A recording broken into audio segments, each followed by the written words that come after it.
made it to Sumeru, our next objective should be to head to Sumeru City and find a way to meet with Lesser Lord Kusanali.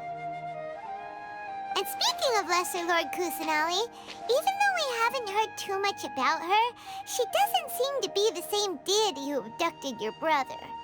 But even so, people call Sumeru the Nation of Wisdom, you know. If we can get a chance to meet the God of Wisdom, maybe she can give us some useful information. But, Paimon doesn't know the way to Sumeru City.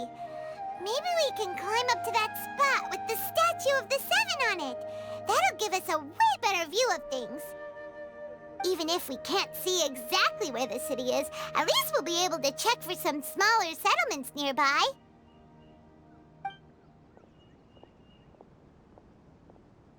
Wait a second. Look! There's someone up ahead! Perfect timing! Now we can just ask for directions rather than wander around like lost adventurers. Hey there! We're not from around here and seem to have gotten a little lost. We'd like to ask for some directions. Huh? Did they not hear Paimon? Hey! You over there! Could you give us some directions? Huh?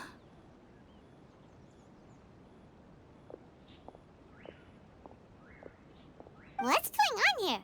There's no way she could have missed that. Oh, wait! Could she be ignoring us? How dare she?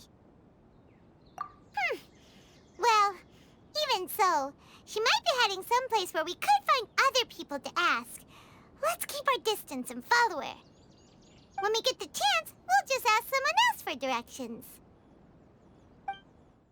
Come on, let's follow her. Just keep quiet and make sure she doesn't notice us.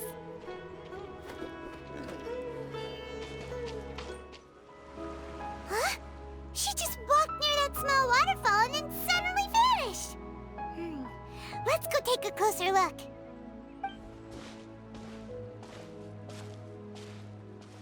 Paimon thought this cave would lead to a village or something, but, it looks like that's not the case. Look, she's sitting over there. Wait, she couldn't possibly be living here, could she? What should we do now? Do we try asking her for directions again? It looks like she's meditating or something. If we bother her now, she probably wouldn't let us off very lightly.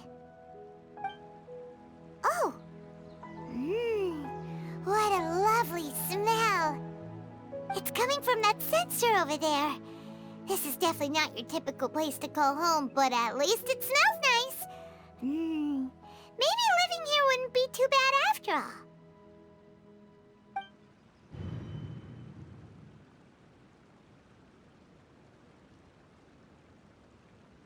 Huh? What's the matter? You don't look too good. What? Is the smell making you feel sick? Strange. Paimon doesn't feel anything.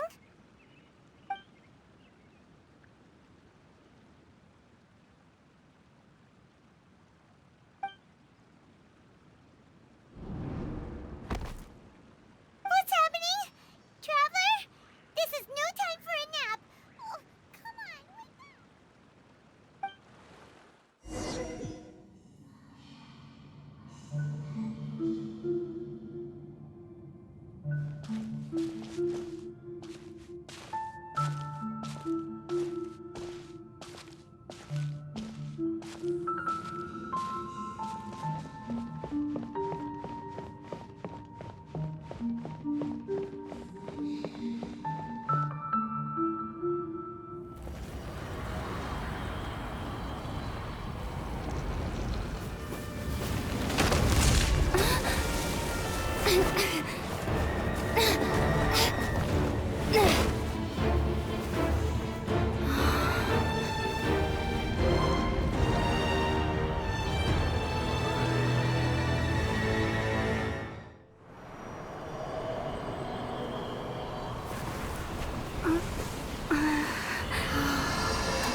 been out for a long time now.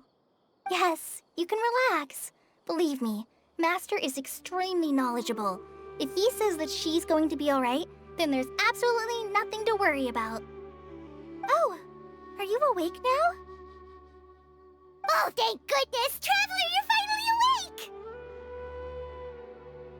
Well, we're at... Good question. Where are we? Paimon was in such a panic when you passed out that she even forgot to ask what place this is. This is Gandharvaville. It was originally built by scholars from Sumeru as a place to rest in the rainforest. Now it's mainly used by the forest rangers as a base of operations. My name is Kale. I'm a trainee forest ranger. My master and I found you passed out during our patrol, so we brought you here. Oh, no things are necessary. I didn't do anything really. By the way, how are you feeling now? Any discomfort? Oh, that's Master's herbal medicine you're tasting. He gave you some while you were unconscious. Before I forget, Master mentioned you should take more medicine once you wake up.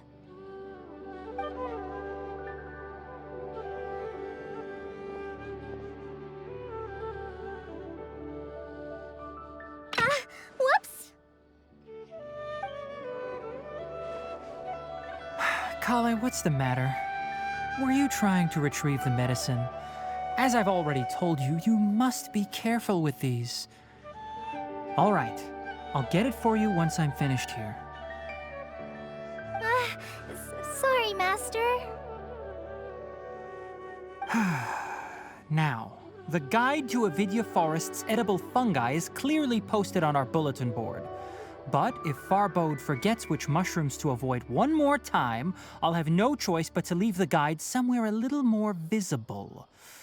Like right smack on his forehead so others can remind him to be careful. Right? This is the second time he's come down with food poisoning this month. I'll be sure to give him a good talking to. Yes, please do. If, on the off chance, Farbode simply enjoys having little imaginary fairies dance before his eyes, then we'll just let him be. But the next time he requires any of our medicine, be sure to charge him accordingly.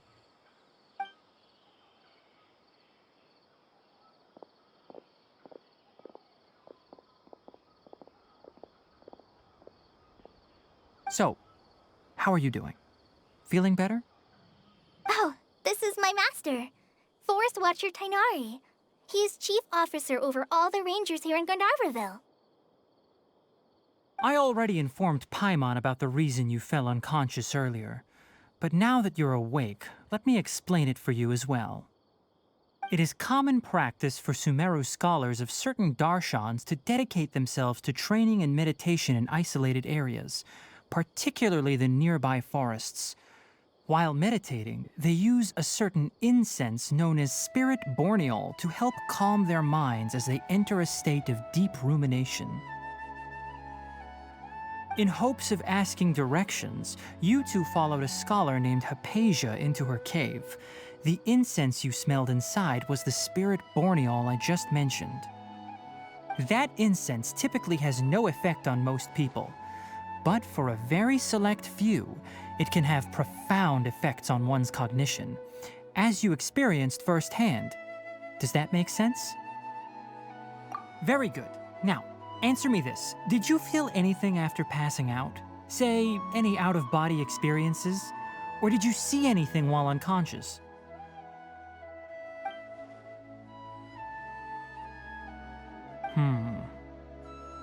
Kale, let the others know to stop bringing their patrol logs here for now. Huh?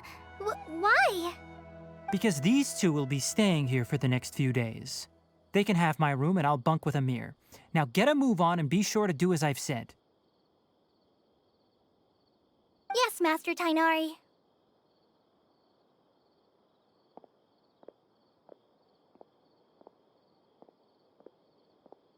Wait, hold on a second.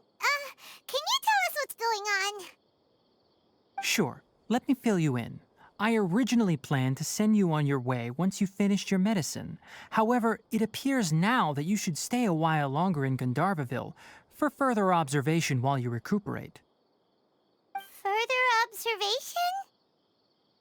No need to be hasty. As long as you have the capacity to judge between right and wrong, I promise that you'll understand the gravity of the situation once I explain everything to you.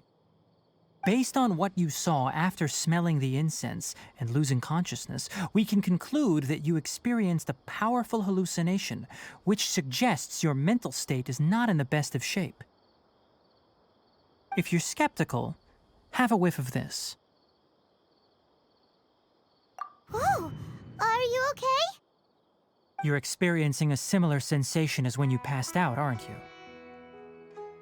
So even though your condition is stable as of now, if I were to haphazardly let you leave, it's highly likely that you'd suddenly pass out again somewhere else.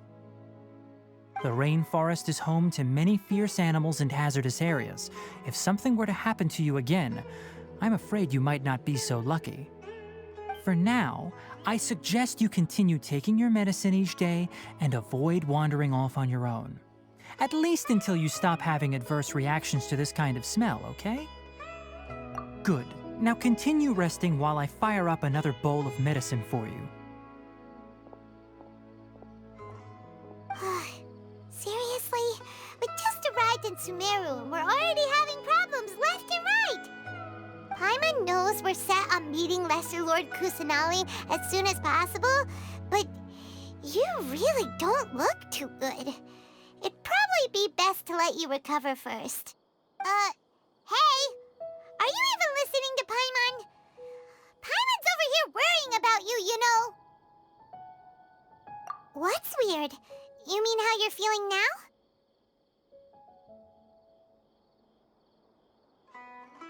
You mean the vision of tree roots and red skies you saw?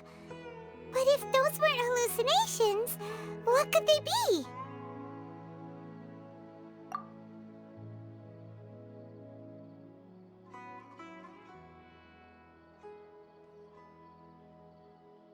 Well, considering how unique you are, Paimon trusts your judgment here. But why didn't you say anything about it to Tighnari? If he misjudged your condition, then there's a chance you could get worse, right? Huh? You mean that Tighnari already knows that what you saw weren't hallucinations? But if that's the case, why would he try to hide that from us? Oh, Paimon gets it now. That explains why you were so quiet earlier. Well, that settles it then. We'll stay here to rest up and figure out what's going on with your hallucinations.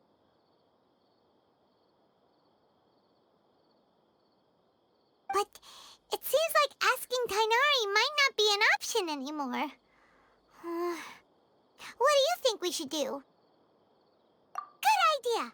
Kale's pretty friendly. We can ask her tomorrow about what she knows regarding the Dendro Archon and customs in Sumeru.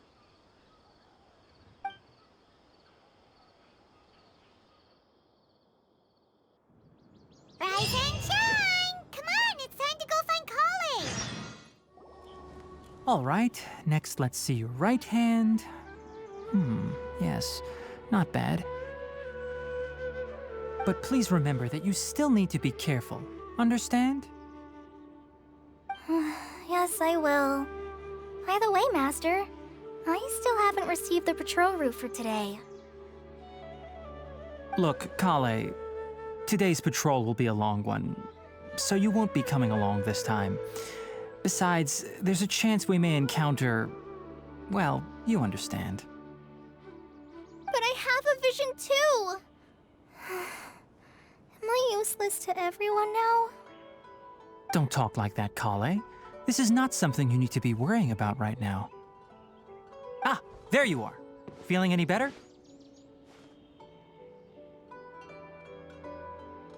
Yeah, since we'll be staying here for now, we thought we might as well try lending a hand around here.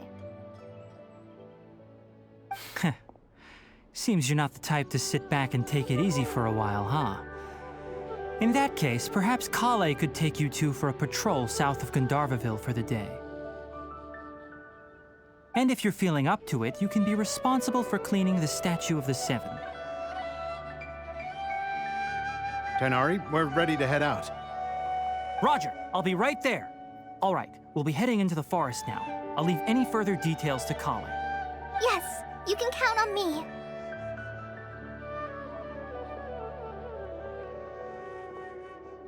So, Kale, what exactly are we going to be doing today? Tainari mentioned cleaning the statue just now, but, that doesn't really sound like the job for a ranger. Well, a forest ranger's responsibilities can be pretty diverse. They handle a variety of tasks, like checking the condition of outlying roads, maintaining forest facilities, ensuring fire prevention standards are met, and providing assistance to travelers and locals. As for Master, well, he has to handle more dangerous areas of the rainforest. Today we can perform routine checks on the pathway lamps as we make our way to the Statue of the Seven. Paimon, traveler, this way! You can leave the task of checking the lamps to me. In the meantime, you two can keep an eye out for anything unusual. Nothing wrong with these two lamps. Let's move to the next ones. Oh, this lamp seems to be getting a little wobbly. Let me make a note of it. No problems with this lamp. Good. The Statue of the Seven is up on top of that large rock formation. You must have seen it when you came down this road before. It's pretty high up there, isn't it? Don't worry.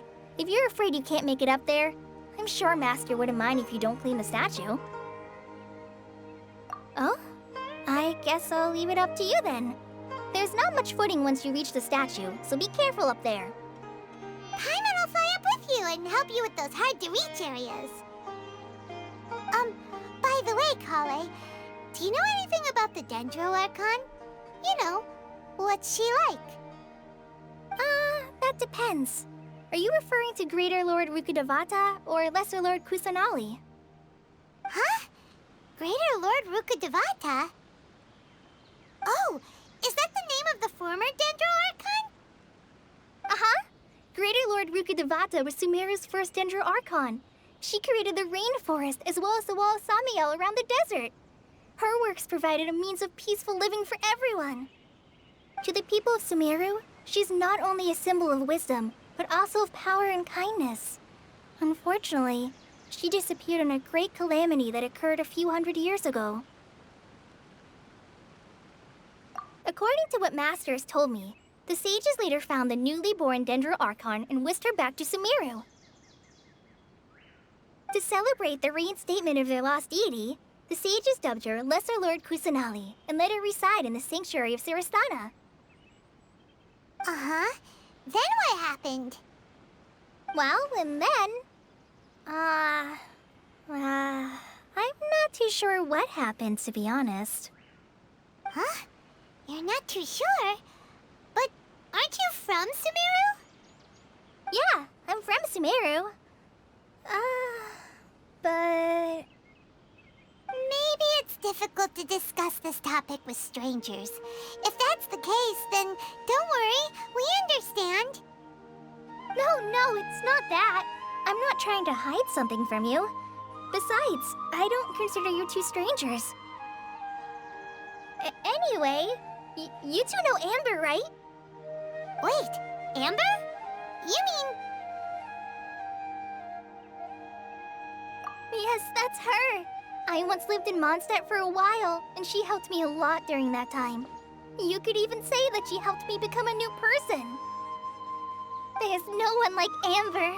She lives life to the fullest while always adhering to her strong sense of justice. She's ready to answer the call for action at any moment, but is also very understanding of others.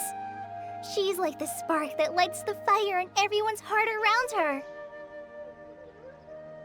If you ask me, she's a prime example of a true outrider. She's the first person anyone coming to Mondstadt will meet. You can't help but be enthralled by her charm and enthusiasm, causing you to fall in love with the lands of Mondstadt and...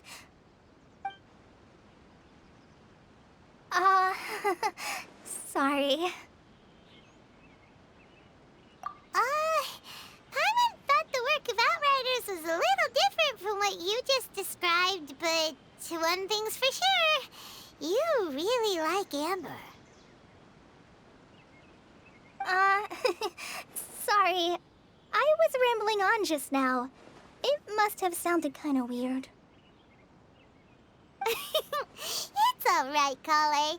Knowing that you're a friend of Amber somehow makes Paimon suddenly feel a lot closer to you. So, how do you know that we've met Amber? Well, after I returned to Sumeru, Amber and I have stayed in touch by writing each other letters. In one letter, she mentioned that Mondstadt was attacked by a fearsome dragon, but the city was saved by a mysterious blonde traveler and their floating companion. I knew you two were the ones she mentioned in the letter the moment I saw you. But, considering everything you've been through that day, I thought it'd be inappropriate to bring it up. Ah, so that's how you knew. Yep, so please know that you two have my complete trust, really. I wish I could tell you more about the Dendroarchon, but I have been away from Sumeru for some time, and I haven't read any books. Sorry. That's alright. You've already helped us a lot. We had never even heard of Greater Lord Rukkhadevata or the Sanctuary of Surasthana until you mentioned them. Oh, I'm happy that was helpful. There is one thing I want to ask, though. Why do you two want to know about the Dendroarchon?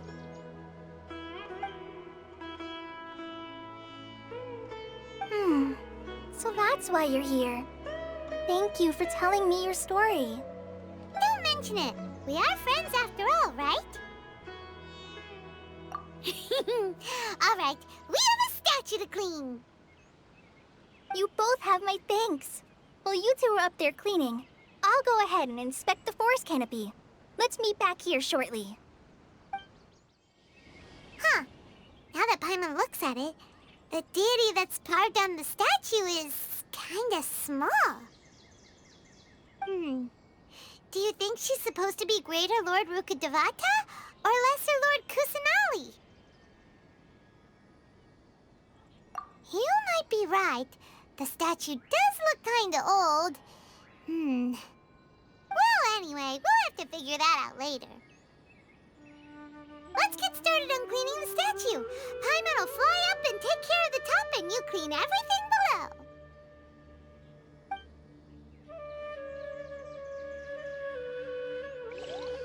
Nice work! That's one clean statue. Let's head down and meet up with Kale. Kale, we're back! Welcome back! You must be tired after all that climbing. Let's take a little break. I brought some fruit and water for us. Yay! Food! What kind of goodies did you bring? Hey, don't be a party pooper. It's not like Kale is a stranger or anything. Besides, the best way to compliment a chef is to show passion for their food. Xiangling taught Paimon that. I prepared a nice portable dish that forest rangers like to eat called pita pockets. I hope you'll like them. Whoops! Ah, no! You dropped it on the ground! Not to worry. I wrapped a few layers of oiled paper around each pita. They should be fine. Oh, whew. Paimon nearly had a heart attack there. Those pitas are amazing! You're quite the cook, Kale. Thank goodness you wrapped them in paper. Paimon wouldn't have been able to sleep at night knowing something so tasty had been wasted. You really know how to compliment the chef, Paimon. Since you liked it so much, I'll be sure to give you a copy of the recipe sometime. I'll even include all my personal cooking pointers, so you'll be making your own pita pockets in no time. Yay! Thanks, Kale! It's hard to believe someone as diligent as you could have clumsy moments, too. Oh, I guess it happens from time to time. So, Kale, don't you think that Tainari's a little too strict with you? He won't let you touch anything without his permission. Paimon knocks stuff over all the time flying around the Traveler, but she's never said anything. Everyone has their clumsy moments. No, you've got the wrong idea about Master. Uh, sure, he may seem a bit harsh at first, but with some time, you'll see that he's actually very kind-hearted. I've heard the veteran rangers say that Master is from some ancient and mysterious race that is known for their cunning wit and reclusive nature. Oh, by the way, you've heard of the Academia, right? Well, there's a group called,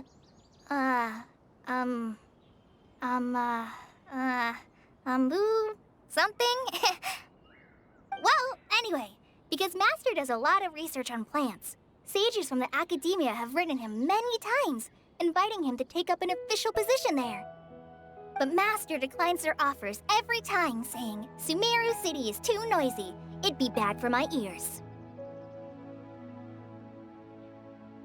I know, right? I've always wanted to pet them too. Anyway, Master could have easily left the rainforest to take up a position at the Academia, but he chose to stay here instead as a forest watcher, helping the locals every day and passing on his knowledge to trainees. In fact, Master's the one who taught me how to make pita pockets. Really? Paimon would have never guessed that. Oh, speaking of Tainari, he was the one who took care of you after finding you passed out yesterday. He even carried you all the way here. Paimon's still kinda upset, though. He kept scolding Paimon the entire way here. Oh no, I'm sorry. Master might have been overreacting a little. But, it's mostly because Paimon wouldn't stop yelling, Why, oh why? Is she going to die? It probably started to get under Master's skin after a while. Hey! Don't laugh! Paimon was genuinely concerned about you.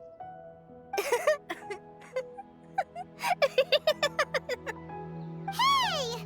Now even Kali's starting to laugh. Ugh, that's it!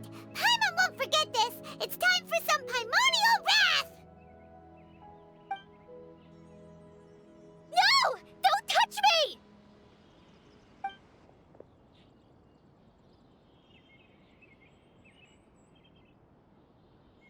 Oh, sorry, Kale.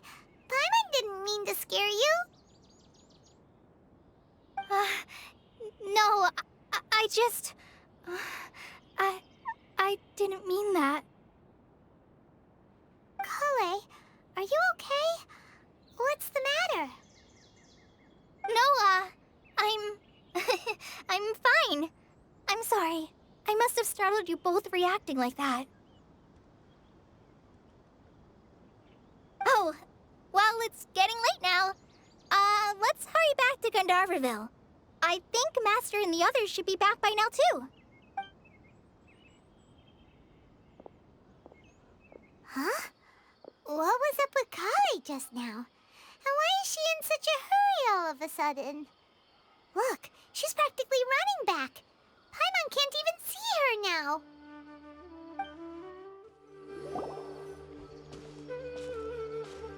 Ah, Traveler. You've returned. Yep, we're back. Have you seen Kale by any chance? Oh, Kale? Yes, I saw her go into her room just a moment ago. Oh, okay.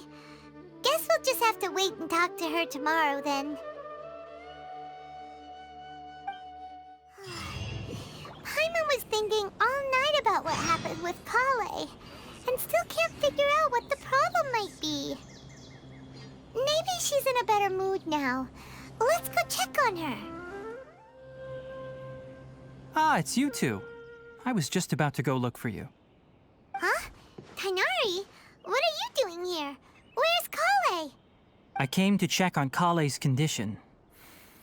To put it simply, she's not well.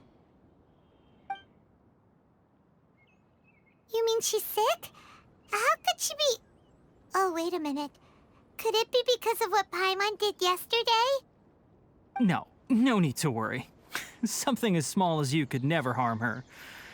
This sickness is something that Kale has been dealing with for some time. Kale has been more excited than usual since you two arrived. A little too much so, to be honest. She hasn't remembered to take care of herself. I suppose it's understandable, though. She hasn't been around anyone she considered a friend for some time now. It must have been refreshing for her to have you two here. So, Tainari, what's really wrong with Kale? Let's take this conversation elsewhere. Kale just fell asleep after taking her medicine. She needs some peace and quiet.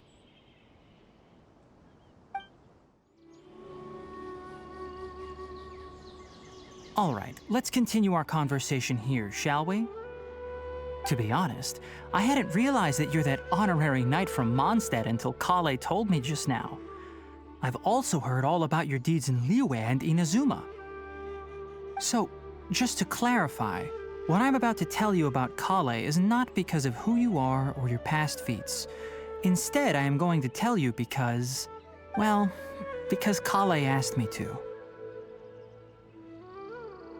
And honestly speaking, I was against Kale revealing her past to you. But she insisted, saying you two treated her with sincerity and as a friend. So now she wishes to reciprocate the gesture. So, Tainari, what exactly is wrong with Kale? You said this is something she's been dealing with for some time. Just how serious is it? Right. Ever since she was a child, she's been afflicted with a disease called Elazar. Elazar?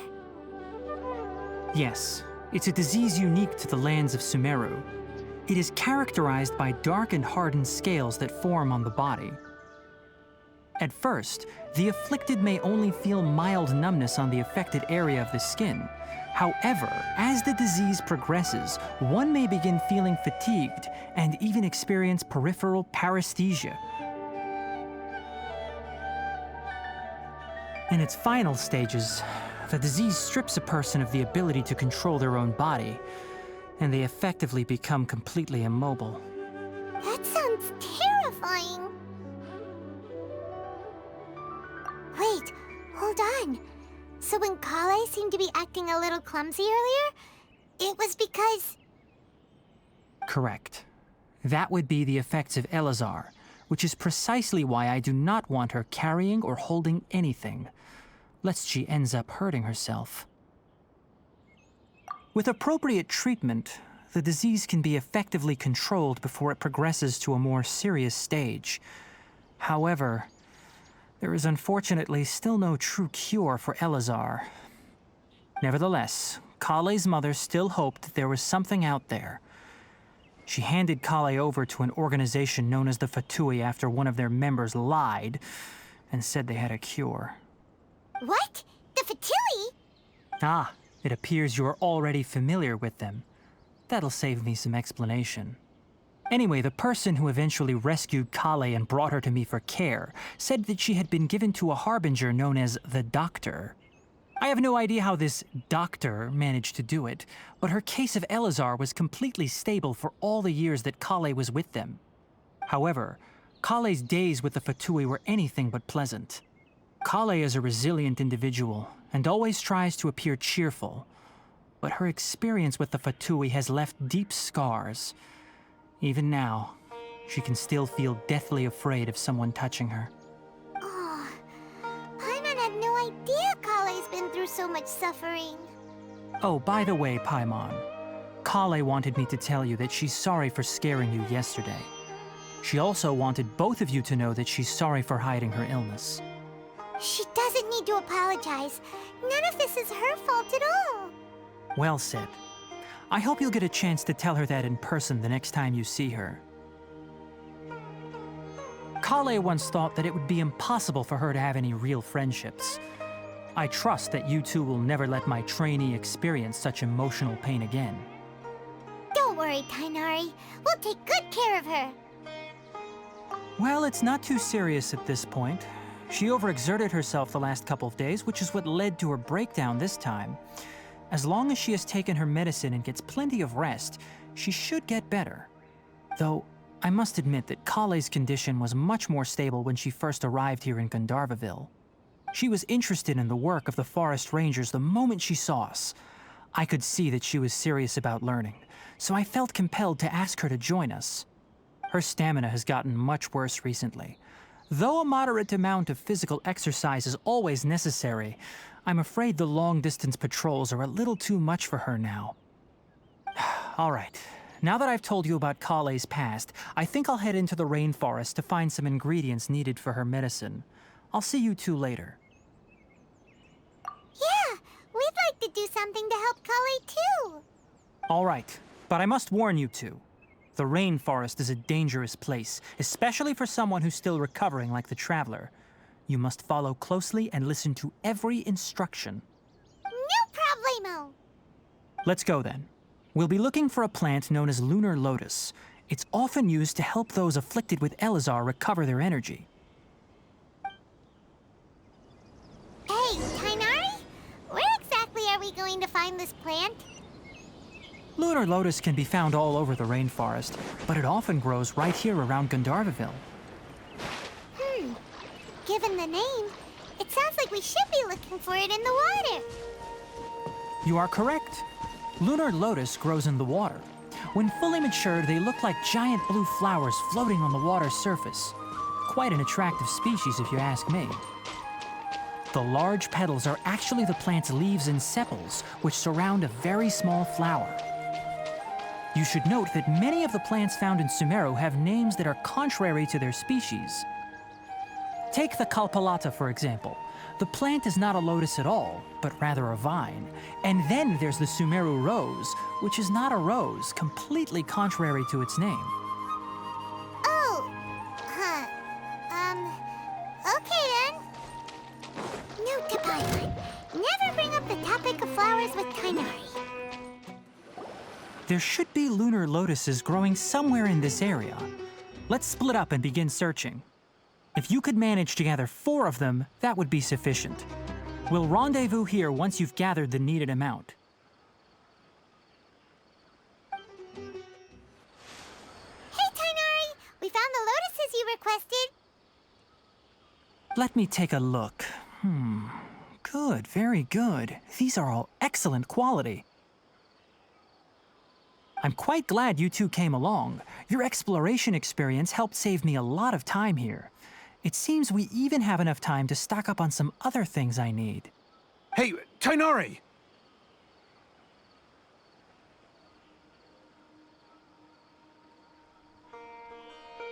Oh, Tainari, someone's calling your name.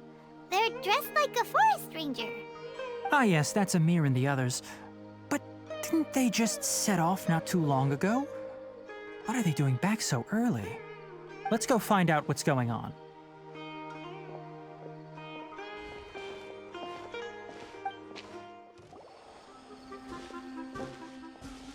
Tainari, thank goodness we found you here. We were just about to head back and find you at Gandharvaville. What's going on? We just discovered a withering zone. The Withering is back? But the patrol route you were on should have been already clear just a week ago. It reappeared so quickly. Can you tell me the exact location? It's up ahead, deep in the river valley. It's appeared in a spot that blocks nearly the entire narrow part of the valley area, so we decided to come find you as quickly as possible. And the radius of the contamination? Sorry, I couldn't get a clear enough view to tell. No one in our patrol team had a vision, and it appeared to still be spreading, so we didn't risk getting any closer. Okay, I understand. You made the right decision. I'll go deal with it right away. In the meantime, please guide these two back to Gandharvaville. Wait, Tainari, why don't you let us help you? You two have only just arrived in Sumeru. You're still unfamiliar with many things in these lands. There's a unique type of anomaly that occurs in the Sumeru rainforest. It's called the Withering.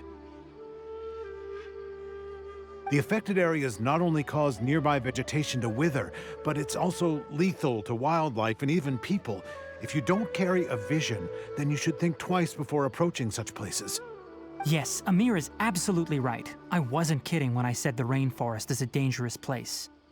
As Amir said, only someone with a vision, that is, the power to manipulate elements, will be able to resist the Withering's corrosive effects for a time.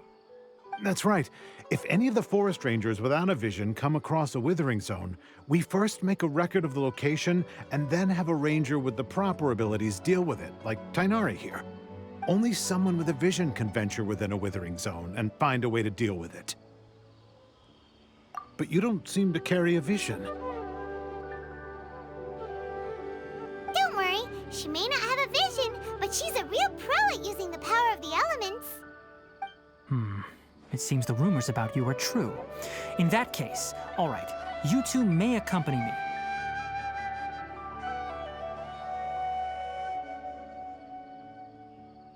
We typically only teach visitors how to identify the withering as they're about to leave Gandharvaville.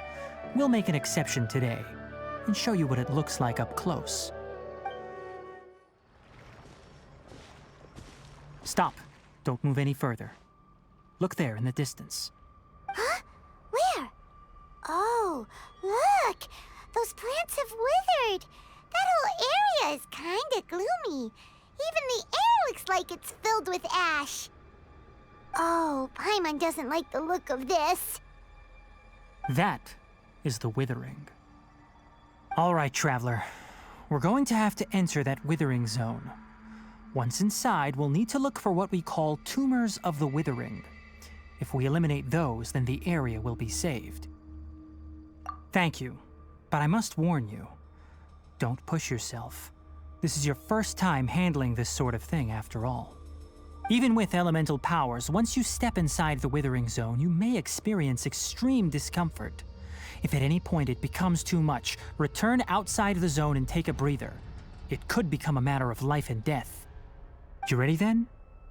Let's go.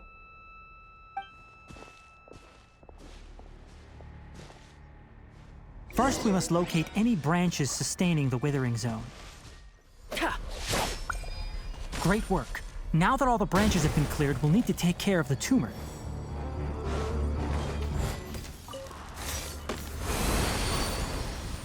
We did it! Everything's returning to normal now!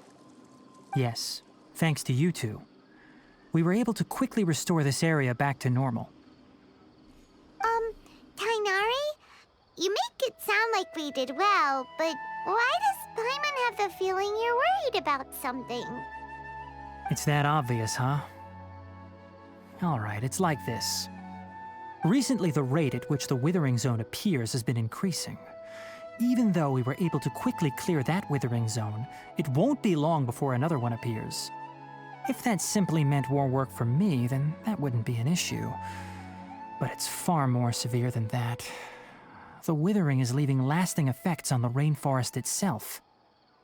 For instance, even though we cleared out the withering zone, many of the plants that were affected will not recover. This presents a crisis for the ecosystem itself. Many plants in the rainforest are already in decline, directly impacting the wildlife that depends on those plants. And most disturbingly, as the appearances of withering zones have started to increase, Kale's case of Elazar has also become more serious. Huh? Well, why's that? I'm still not sure of the exact reason. However, I've received word from acquaintances at the academia that similar cases are being reported for patients with other conditions. No, none that we know of.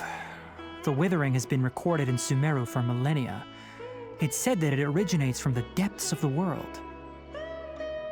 By the way, have you heard of Irminsul before? Irminsul is a tree located deep beneath the surface. Although it isn't like any tree we know in a biological sense, you can basically think of it as a large tree that grows downwards rather than upwards. I'm sure you've heard of ley lines, right? They're like the roots of Irminsul, spreading and extending from a massive cavern deep underground all the way up to the surface.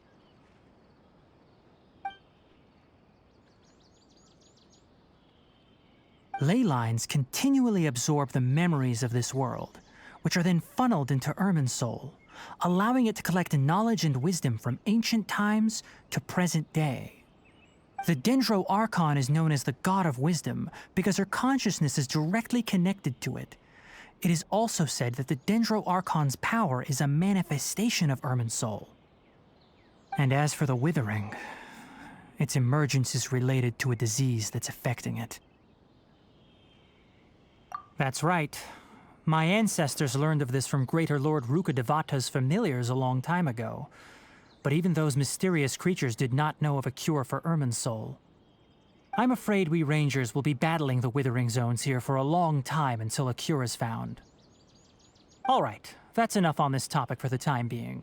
Now that we've taken care of things here, it's time for us to head back to Gandharvaville. Oh, Tainari, you all made it back. How did it go? The Withering Zone you reported has been taken care of. No need to worry. Huh. Wait, is that? Oh no, Hypatia!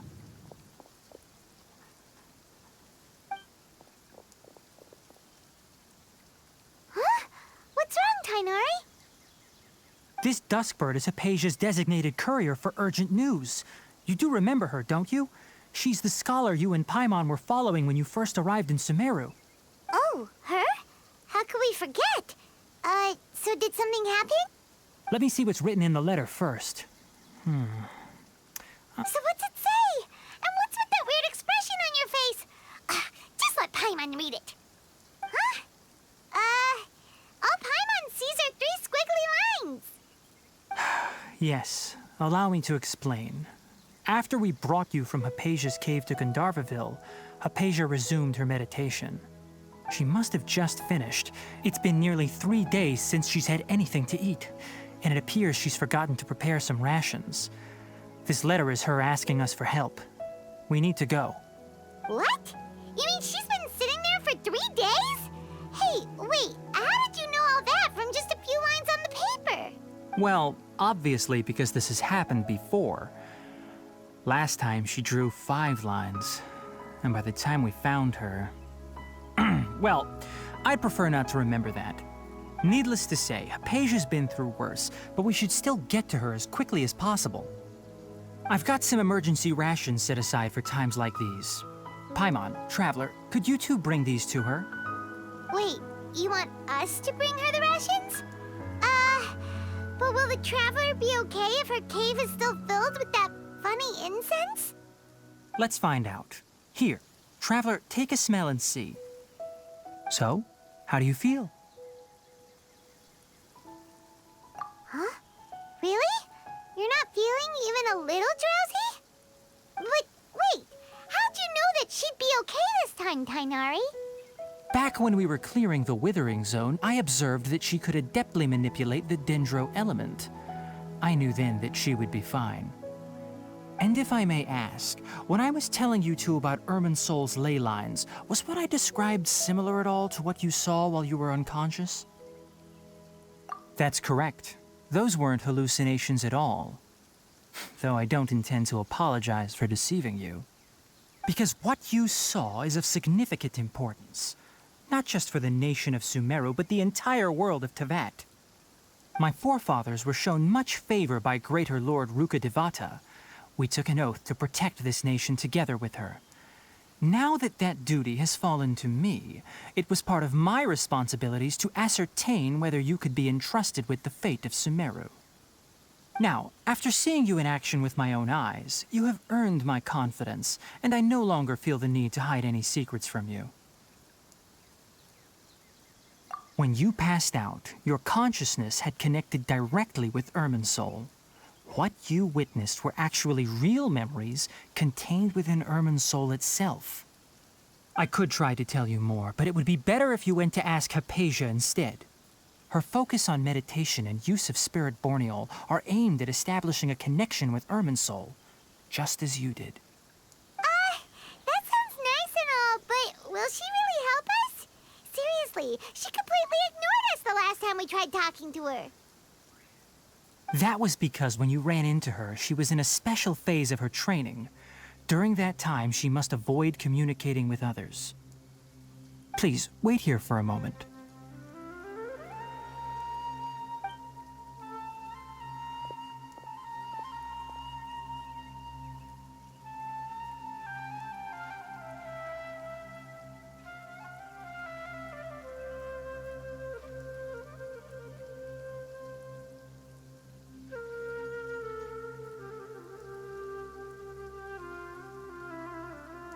Here, take these. It's a meal I packed for Hypatia, as well as some other ingredients. I'm sure it'll come in handy. Also, here's a letter that I would like you to give to her. Just show it to her and she'll answer any questions you may have. No, I should be the one thanking you.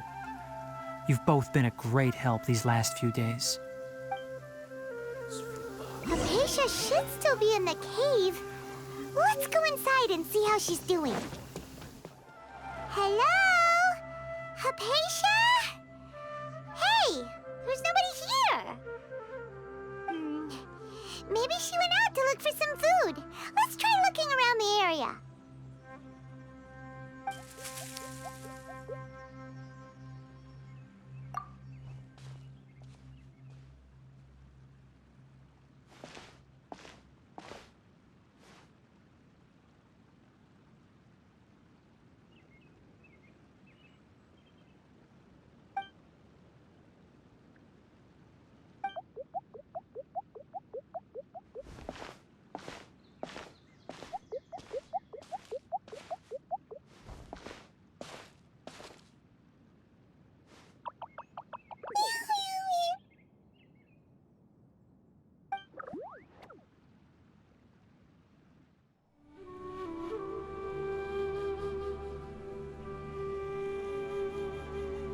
There you are! Hypatia, are you alright? So hungry. Need water. There's no way we can get her to eat in her current condition. Let's try finding some water first. Huh? Wait, why does it look super foggy outside all of a sudden? Anyway, let's go look around. Huh? How'd things out here end up looking like this? What happened? And where are we? Really? Oh, maybe you're right. Let's go investigate the area. Wow, this place is huge! Paimon knew there's something off about that cave. Let's think of a way to get over there and have a closer look. Who knows? Maybe we'll find a lead of some kind.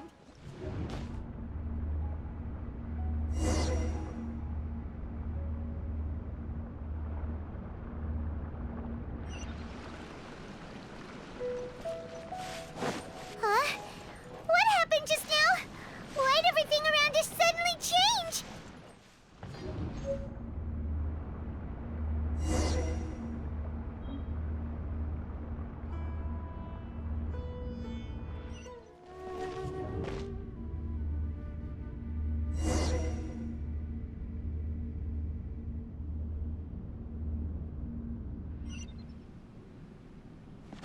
What into that is going on here?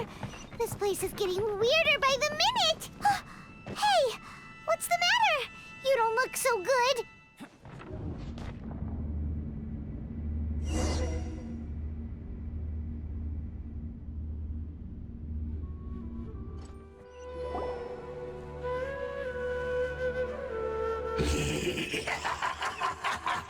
Well. Looks like we meet again, traveler. The Abyss Herald! What are you planning to do in this strange place? Strange place. Plotting. You needn't worry about such things. They don't concern you. Huh? Why can't we beat this guy?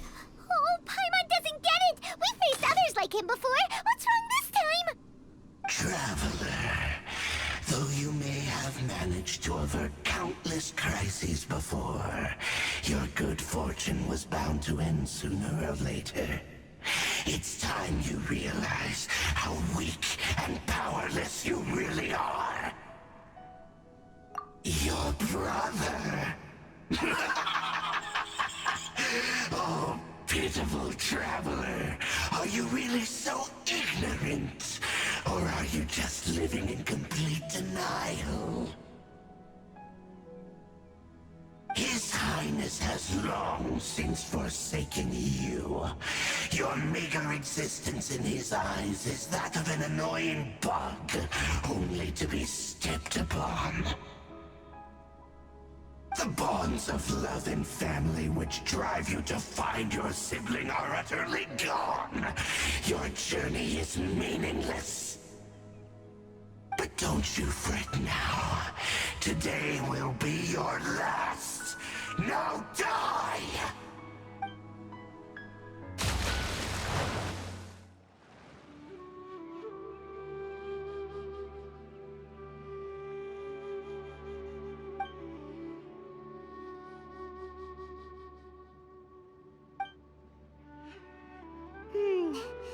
What do we do? We haven't seen Hypatia anywhere out here. Oh, there she is! Quick, let's see how she's doing. Ah, so sweet. Well, the good news is that she's still conscious. Hey, why'd you drop her food on the floor like that?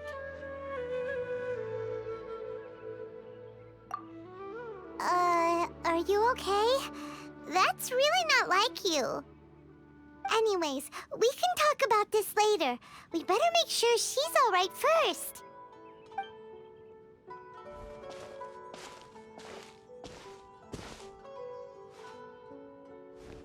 Whoa, wait a sec. Look at all this fruit lying around her. We can put that to good use.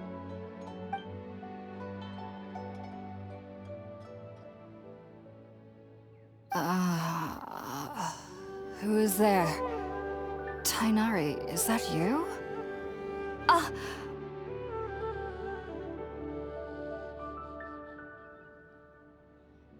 Huh? It's okay. You can relax, Hypatia. Tainari sent us here to bring you some food and water. Here, we have a letter that he asked us to give you.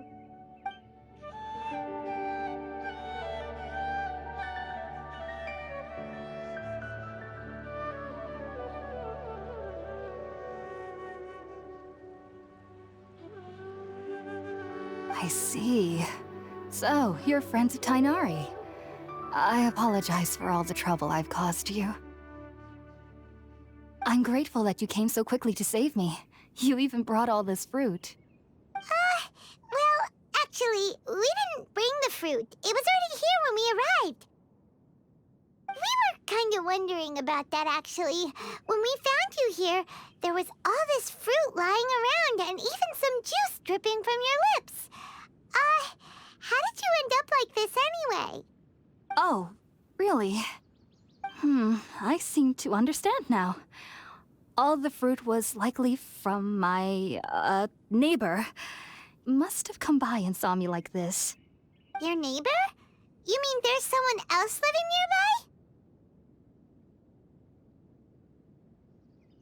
nearby? Oh?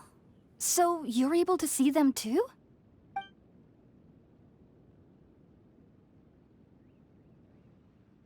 Wait, hold on a second, Traveler.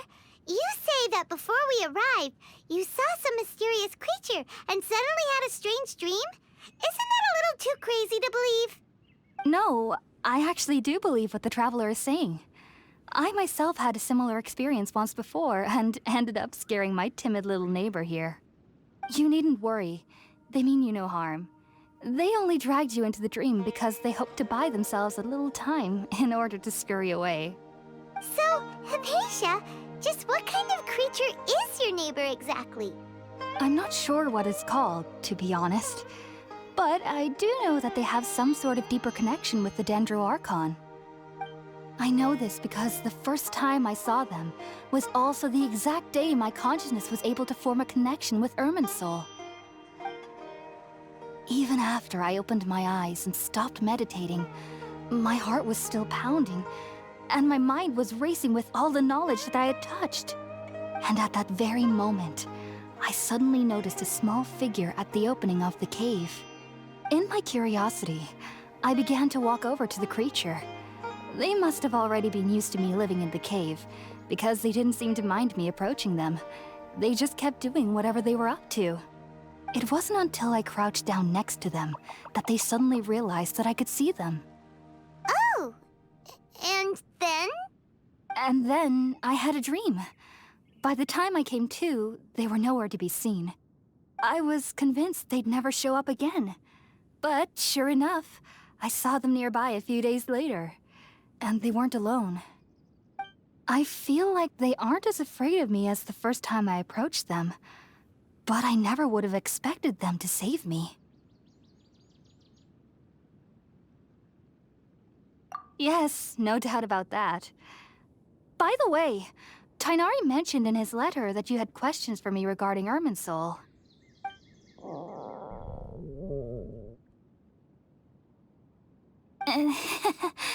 Sorry about that. Sounds like just drinking juice still isn't quite enough for my stomach. Well, if somebody hadn't dropped the food earlier... Anyway, looks like we'll need to prepare something ourselves. Besides, Paimon's getting hungry too. Let's eat first and talk about Irminsul later. All right, we're up, Traveler. Today's menu will feature Sweet Madame and a radish veggie soup. You'll love them, Hypatia. They're our specialties after all. Sounds good. I've never tried any dishes from other nations before. I certainly look forward to it. It's been so long since I've had a decent meal, too. To be honest, the last time had to be when Tainari came to visit. All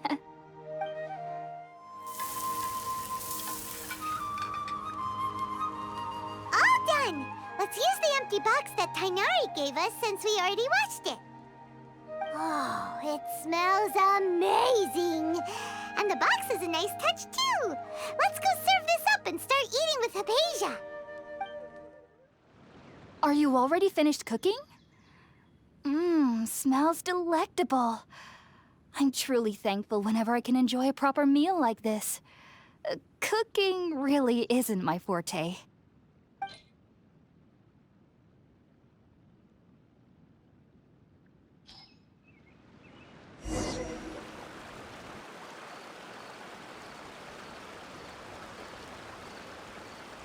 Even though everything you mentioned was in Tainari's letter, it's still hard to believe you were able to connect with Irminsul immediately after smelling Spirit-born eel for the first time. It took me nearly 3 years before I could do so. And everyone at the Academia even lauded me as a genius.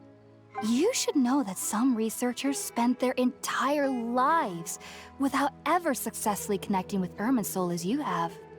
So why does this incense allow people to connect to Irminsul? The ingredients used to make Spirit-born ale primarily consist of plants created by Greater Lord Rukkhadevata. These special ingredients are conducive to heightening our senses to the Dendro Archon's power. Since the root of the Dendro Archon's power lies within Irminsul, we can occasionally tap into her powers to peer into the depths of the earth. Naturally, anyone who can establish a connection with Irminsul in their first ever attempt must be a person of great understanding. Makes sense. But Paimon's got a question. Why was she sensitive to the smell of those plants for such a long time? That was primarily due to her body's unique constitution. Stimulated by the incense, she could perceive the Dendro Archon's power and experience the sensory overload, hence the adverse reactions. Taking in any scent similar to the ingredients of Spirit-born ale would cause adverse effects. Not to worry, though. It appears you've already fully recovered. Technically, your body should still be sensitive to the powers of the Dendro Archon, but unless you're using intentional meditation techniques, the scent of Spirit-born ale should no longer trigger such reactions. Whew. Well, that's a relief. I must admit, I am quite envious of your abilities.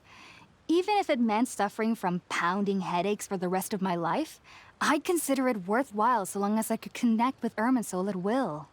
Whoa, you're really serious about this whole thing, aren't you? I am a researcher after all.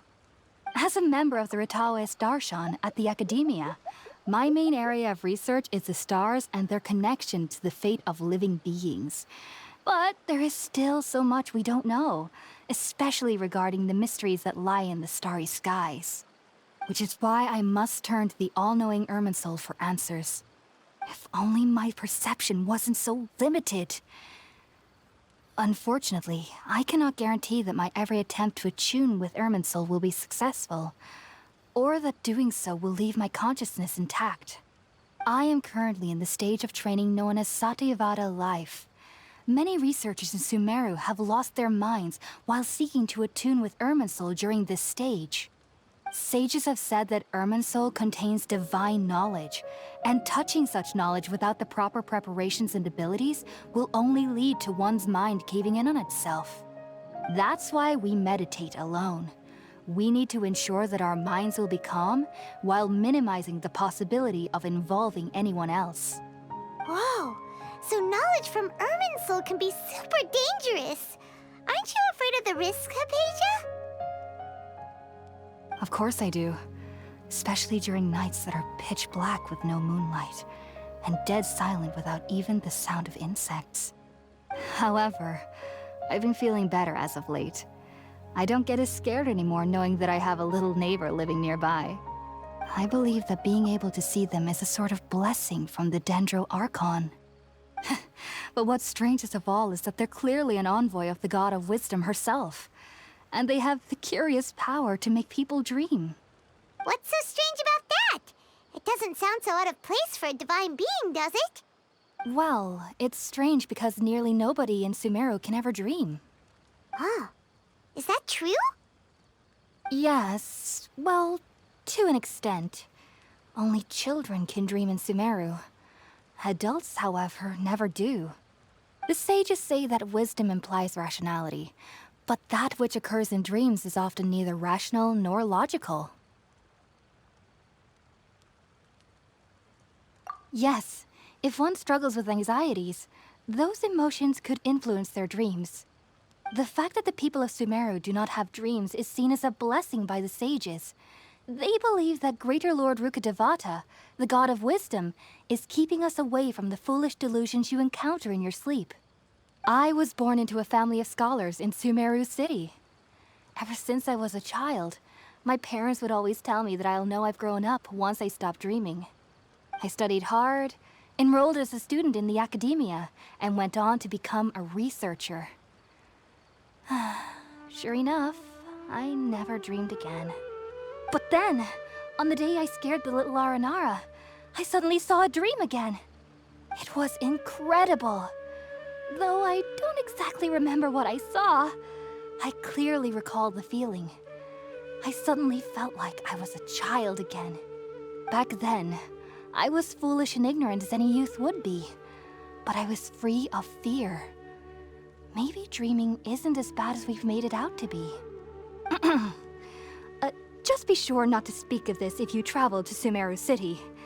They'll look at you as if you've lost your mind. So, do you have any thoughts about the things she saw when she connected with Irminsul? Sorry. I'm afraid I don't have any answers as of now. All I can say is that what you saw is a memory contained within Irminsul itself. World forget me. What could that possibly mean? If only I could ascend past Satyavada life and begin Paripurna life. I might have some more answers for you. If you two are ever in the area again, please be sure to come and see me.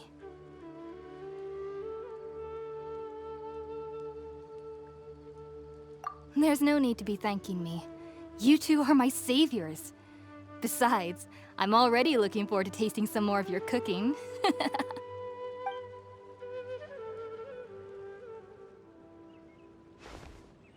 Now that we know Hypatia is alright and had the chance to ask her some questions, Paimon thinks it's about time to head back to Gandharvaville. Think about it, Tainari. Refusing to join is tantamount to burying your head in the sand. I understand that you're a forest watcher and that it's your duty to combat the effects of withering zones. But isn't it evident that such work is not a lasting solution to the problem?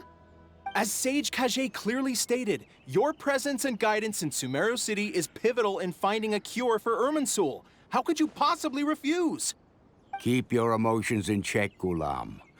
Let's at least listen to Tainari's reason for declining. We're here to invite him to the Academia, not to cause a scene. Sage Kage, I am truly honored that you came here in person, but I'm afraid I must still decline your invitation. I am merely a forest watcher. How could the great minds of the Haravatat have any need of someone like me? Well, it turns out that your refusal letter had some implications on your master's reputation. He is a renowned sage of the Immorta, after all. So now I've come here in his stead. I see. Huh. And I figured that given his temper, he would come here and berate me personally. Tainari, your master is an integral part of this effort, and now he requires your assistance. And what exactly does my master need of me, Sage Kage? You'll know once you've arrived in Sumeru City, that is. And how long will I be required to stay? There's no definite answer as of now. Do you mean to tell me that despite coming all the way here to Gandharvaville, you still can't answer the questions I laid out in the letter to my master? If that's the case, then I'm afraid I cannot give you a definite answer either. Tainari, but you... So be it. Come, Gulam, we're leaving.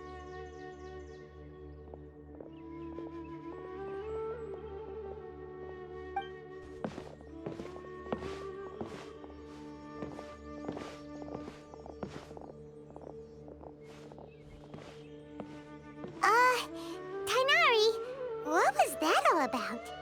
It's nothing. Some people from the Academia wanted me to go to Sumeru City to assist them with a project, but I had to refuse on account of all my responsibilities here. But all that can wait. How did things go with Hypatia? It was quite the eventful trip, but the main thing is that she's safe and sound.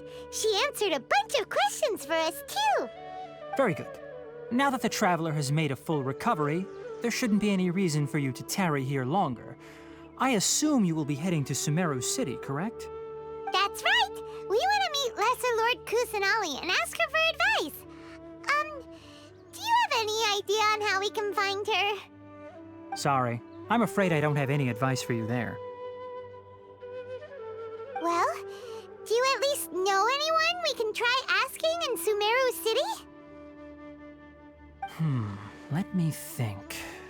My trips to Sumeru City have been fairly short, and most of my acquaintances are researchers.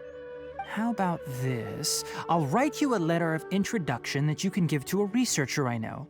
He's from the Immorta Darshan and is adept at gathering information. Asking him might prove worthwhile. Also, when you enter Sumeru City, you'll probably end up receiving something like this item here. I'm not sure if it will ever come in handy for you, but maybe you can give it a try. Oh? What is it? It's called an Akasha Terminal. It's a tool produced by the Academia that utilizes the legacy of Greater Lord Rukkhadevata. Some say that this very item is the basis of Sumeru's reputation as the City of Wisdom. Needless to say, this device and its usage fall under the Academia's expertise, so I'll leave it to them to show you how to use it. Great! Next up, Sumeru City! Oh, but wait, before that... That's right! Tainari, we have something important to say to Kale before we leave. Is she doing better now? Yes, she's doing much better. After being confined to her bed all this time, I thought a little walk would do her some good. Last I saw her, she was taking the path towards the North Crossing. She knew you two would be leaving soon, so she must have wanted to see you off. Thanks, Tainari. All right, let's go! Farewell, and good luck to you both. I've been waiting for you two.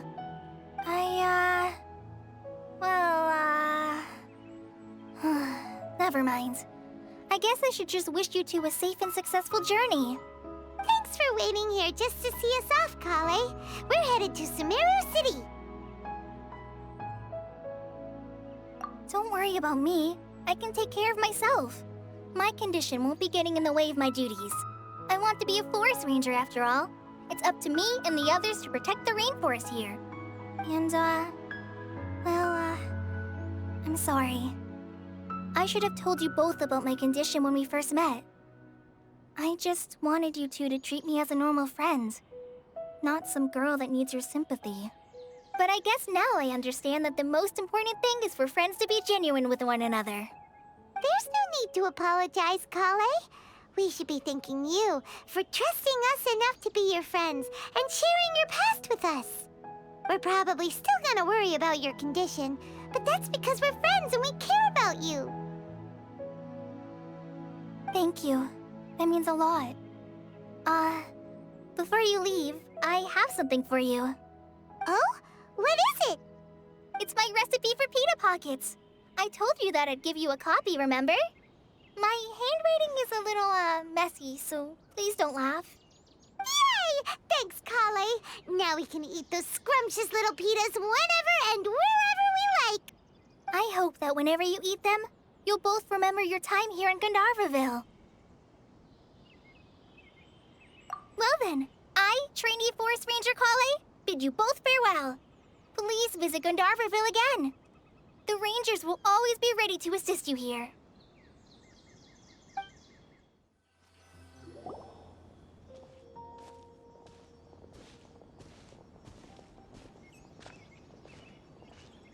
Sumeru City! We finally made it. Oh, did you see that? When those people entered the city, something on their heads lit up. One moment, please, you two. It appears this is your first time visiting Sumeru City. Oh, yeah, that's right. But how did you know that? Because there's currently no information on either of you in the Akasha. But no need to worry, that won't prevent you from entering the city. In fact, the Academia conveniently provides each traveler to Sumeru City with a device. Perhaps you two have heard of the Akasha before. It's our beloved Greater Lord Rukkhadevata's lasting legacy, a treasure trove of collected knowledge. After centuries of tireless research on the Akasha, the Academia created one of its most ingenious inventions, the Akasha Terminal. As long as you are within Sumeru's borders, you may use an Akasha terminal to connect directly to the Akasha and access any knowledge you need. I should mention that due to technical limitations, the operation of Akasha terminals will be much smoother and more effective in large cities such as Sumeru City and Port Ormos.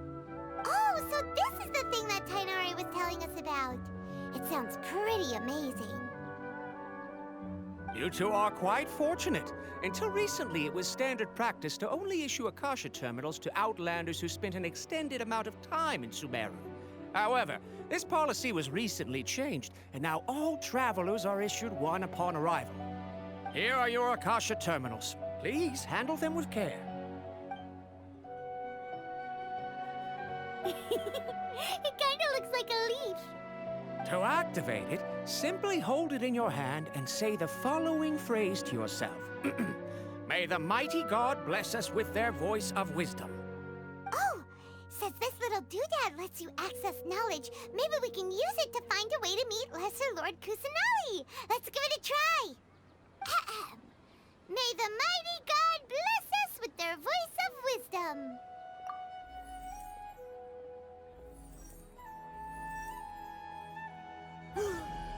Whoa! Just now, something clicked, and Paimon suddenly knew how to use this thing.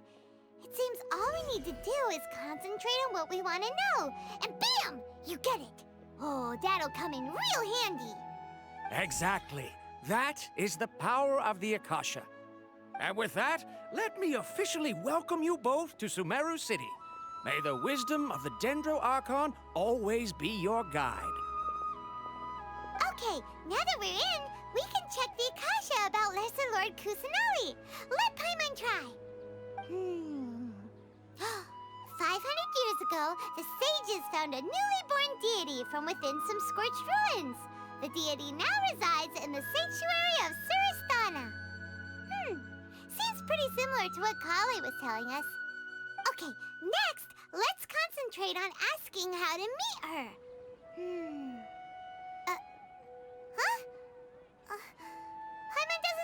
anything. The Akasha didn't respond to Paimon's question. Oh, come on! Ugh. Focusing on this question feels like when you have something you're trying to remember and it's on the tip of your tongue, but you just can't think of it. Ugh, Paimon's brain is exhausted. Oh, smart idea. But what are you going to ask it?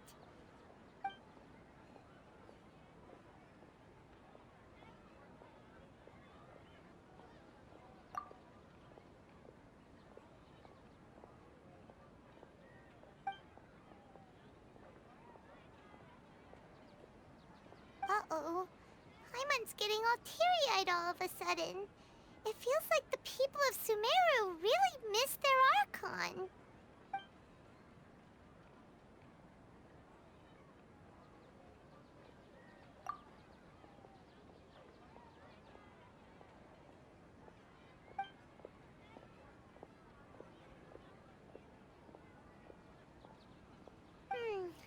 You too?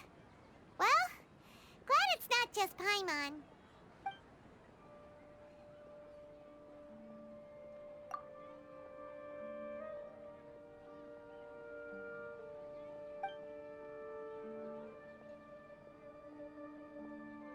Huh. Could it be because we're Outlanders and we've only just arrived in Sumeru? You know, maybe we're not qualified to receive an answer to this sort of question or something. Well, seems no matter which way we try, we can't find anything that'll lead us to Lesser Lord Kusanali. Guess our only choice now is to try meeting with the researcher that Tainari recommended. He's from Sumeru and even has a position in the Academia. Maybe he'll be able to access more info from the Akasha. Let's see. Tainari wrote an address on the letter's envelope.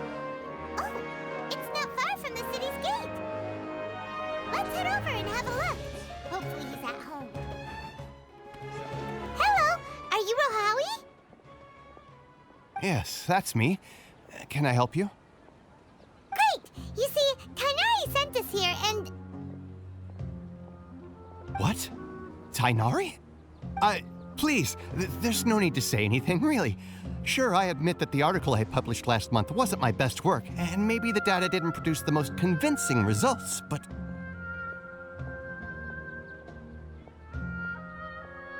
Here! This is a letter from Tainari!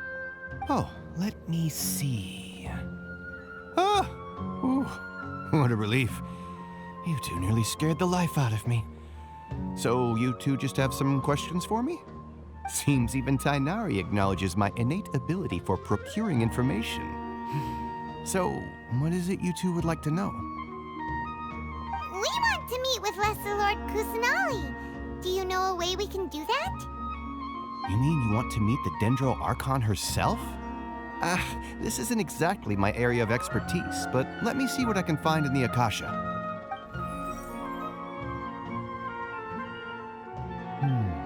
Sorry, the Akasha didn't respond to my query. What? You too? But what about your abilities for getting information and all that? Paimon was sure you'd be able to access more info than we did. Well, as I said, this isn't my area of expertise. I am but a lowly researcher, so the Akasha doesn't see a need for me to know more about the Dendro Archon. All I know is that ever since Lesser Lord Kusanali returned to Sumeru, she's never left the Sanctuary of Sorasthana or made a public appearance. Huh. Didn't expect her to be such a mysterious figure. The Dendro Archon is somewhat of a recluse. Perhaps she just doesn't want to entertain visitors, which would explain the lack of information in the Akasha. But then what can we do? No need to worry just yet. I'm only hypothesizing here. You could certainly try asking around and see if anyone else has ideas. And besides, you two should consider the bright side of things. Not being able to see Lesser Lord Kusanali may not be a bad thing. In this world, there will always be information you cannot obtain from the Akasha and things you can never accomplish. Knowing when to yield is a form of wisdom. Take me, for example. It's a miracle if my brain cells can spit out one paper every 3 years. But Tainari? That guy can publish 3 papers in just a single year. Okay. Thanks for your advice. Don't mention it. If you two ever want information about things like who's been promoted within the academia or relations between the 6 great sages, come find me.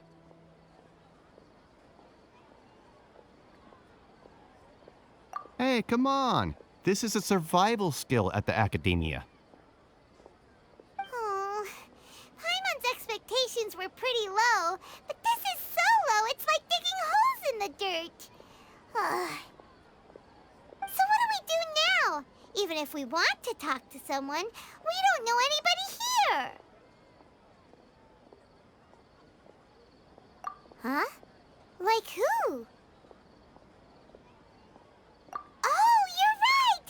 Catherine! The Adventurers Guild has its own intel network. Let's hurry and find her. Ad Astra Abyssosk. Hello, Traveler and Paimon. Catherine, we need your help with something. Understood. The Adventurers Guild is always ready to serve you. With what do you require assistance? We want to meet with Lesser Lord Kusanali. Do you know a way we can do that? You two wish to meet with Sumeru's Archon. Understood. Please wait.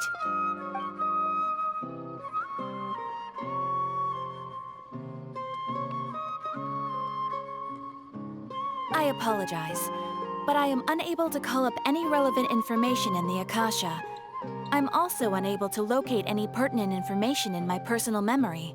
Aww, another dead end. Well, if Catherine can't help us, then we really don't know anyone else to ask now. Please do not worry. I may know of someone who can help you two. In Sumeru, the Adventurers Guild does not serve as the vanguard of information. Rather, there are numerous active mercenary groups collectively known as the Eremites. They take on various contracts and work all across Sumeru, so they naturally accrue intelligence. An Eremite brigade called the Corps of 30 is in charge of Sumeru City's defenses. Not only are they the oldest brigade, but they are responsible for managing and coordinating the affairs of all other mercenary brigades. Corps of 30? What a weird name.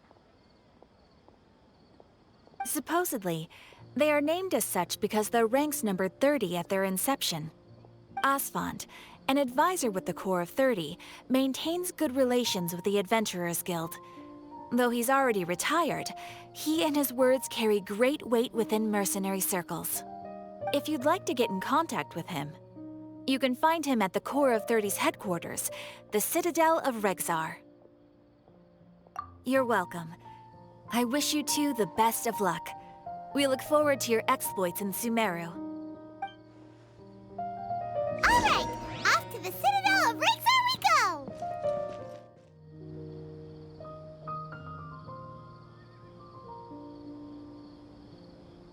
Welcome. The Adventurers Guild told me to expect you two. It's nice to meet you, Asfand. We'd like to ask you about something.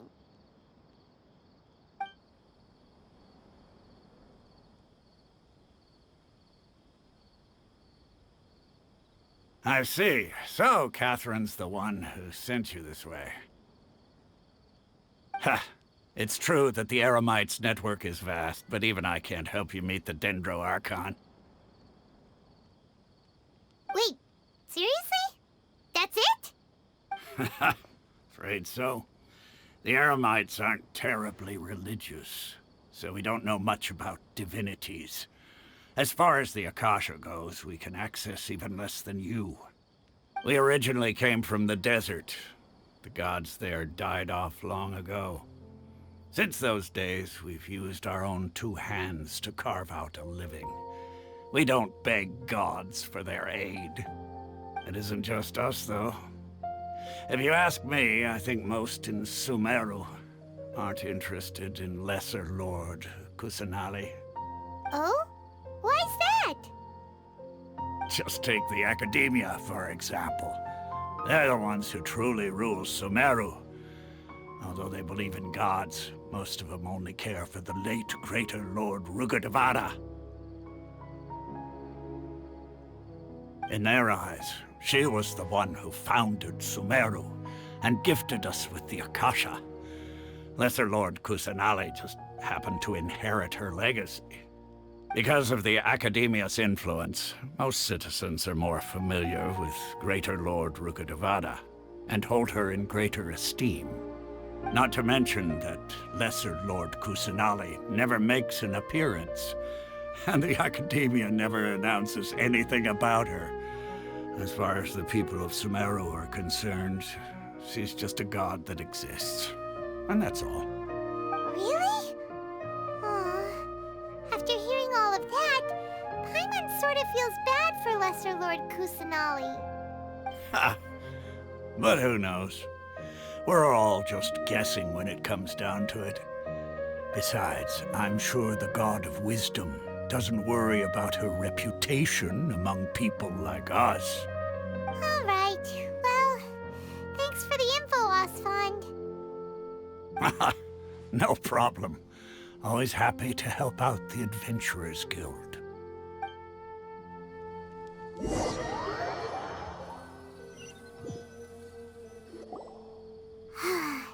Seems Osfond was right about most people's attitudes here.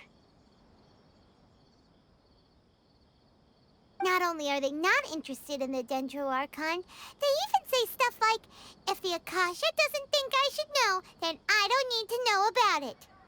We've been asking for information non-stop ever since we got to Sumeru. But the harder we try, the more helpless everything seems. Isn't there at least one person in this entire city who cares about Lesser Lord Kusanali? Oh, you two are interested in Lesser Lord Kusanali? Huh? Who are you? From the sound of it, you two are Outlanders who recently arrived here. You've been asking around for information on Lesser Lord Kusanali, right? Oh, I'm sorry. I forgot to introduce myself. I'm Dunyarzad, one of Lesser Lord Kusanali's faithful followers. Whoa, really? Then do you know how we can meet with her? I'm afraid I can't help you with that. But your conversation earlier did happen to remind me of a legend about the Dendro Archon. Sure. It goes like this. Long, long ago, there was a man who heard a prophecy. It predicted that a great calamity was about to befall him. Panicked by what he heard, the man sought out the Dendro Archon in hopes that she would bless him with the wisdom to help him escape his predicament.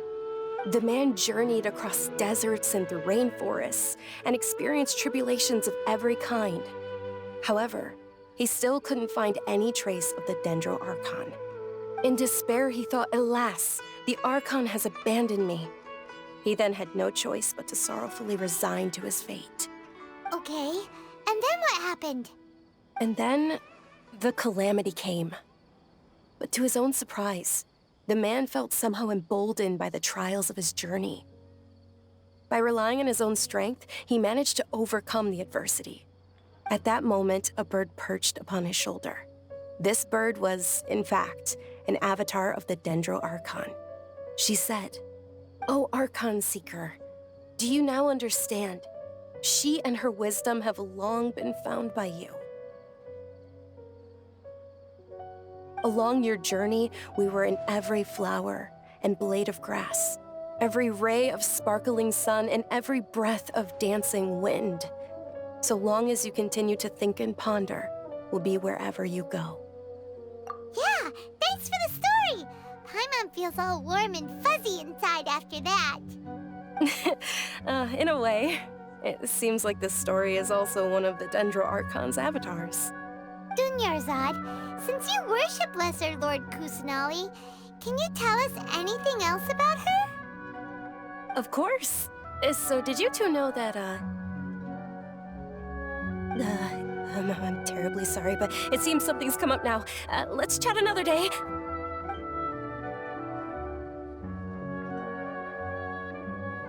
Hey, wait! What the heck just happened? It looks like they're searching for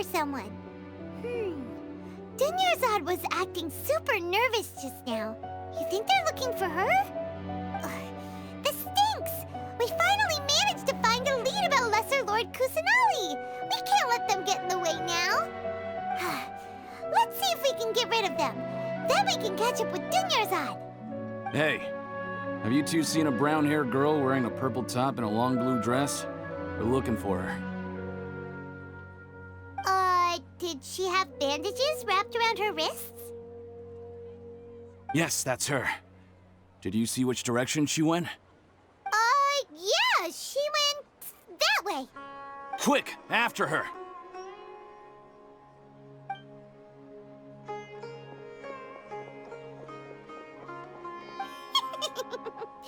That should keep him busy for a while. Let's hurry and find Dunyarzad. There you are, Dunyarzad. We thought you might have been long gone by now.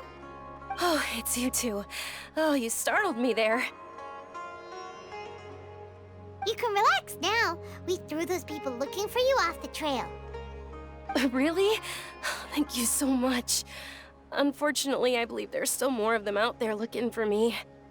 Uh-oh, looks like there's some coming this way. Huh? More of them? Then what are we standing here for? Run! No, wait, my body isn't in the best shape. It's difficult for me to run. Okay, sounds good. There's a tavern on the other side of the port we can go to. They probably wouldn't expect me to hide in a place like that.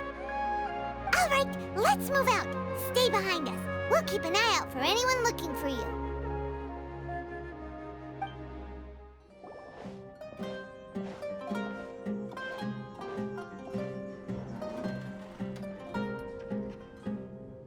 We made it. Oh, they shouldn't be able to find us now. Wait! Stand down, Dia!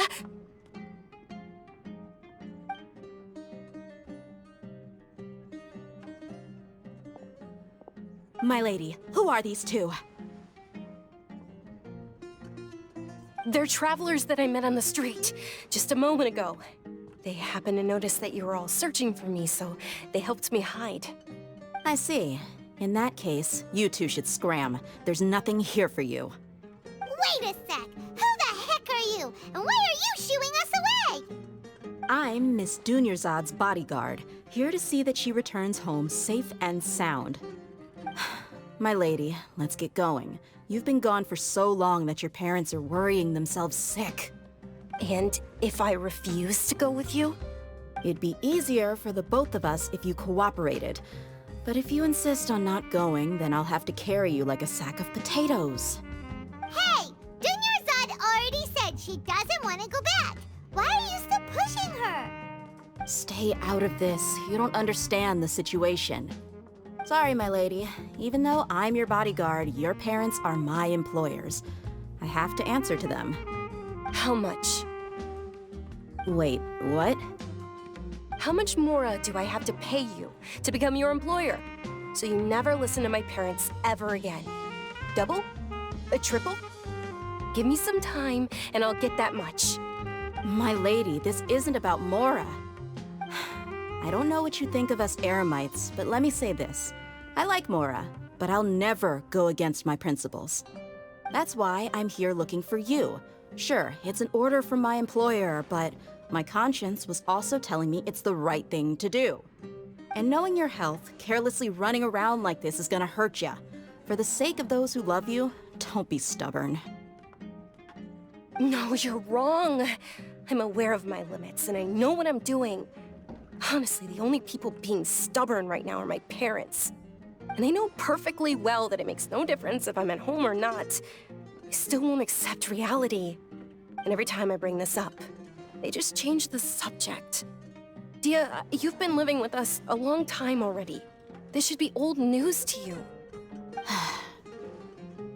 Dia, I know it hasn't been easy for Mother and Father, and I'm grateful for everything they've done for me. But there's someone else in this world I'm also grateful to. Because she saved me. The love I have for her is the same I have for my parents. This is my life and my last chance. So I want to do something meaningful.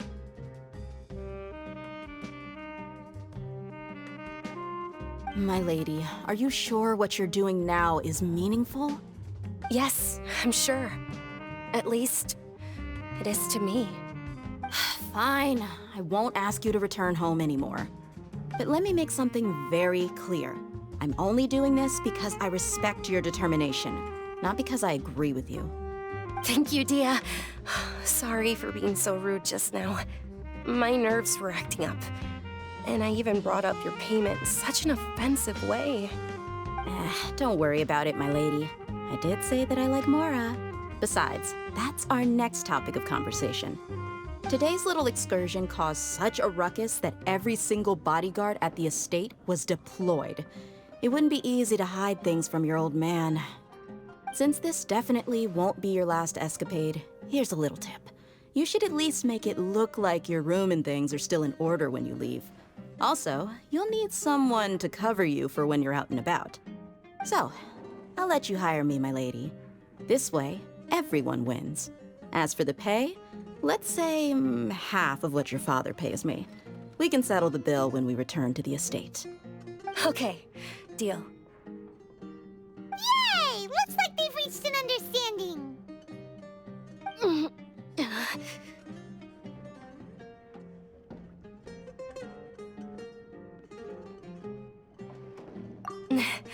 I'm fine, really. I just feel a little tired now that things have calmed down. My lady, stop trying to look tough. We're already in a tavern, so let's rest up and grab some grub. I'm sorry for worrying you two. If you don't mind, I'd like for you to join us. Sure! After you rest up, we want to hear more about Lesser Lord Kusanali.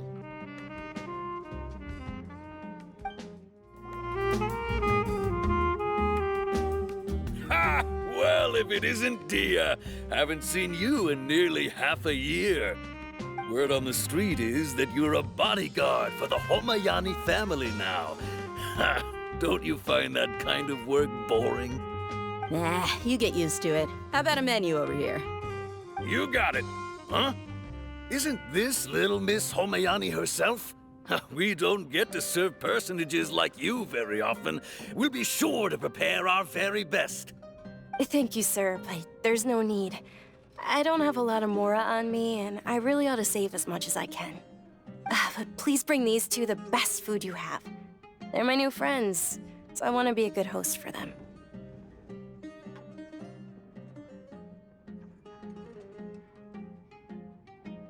Wait, we're paying for ourselves now?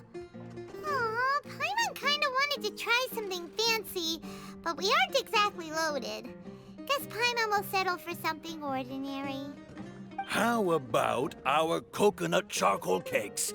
They're our signature snack, and they run cheap.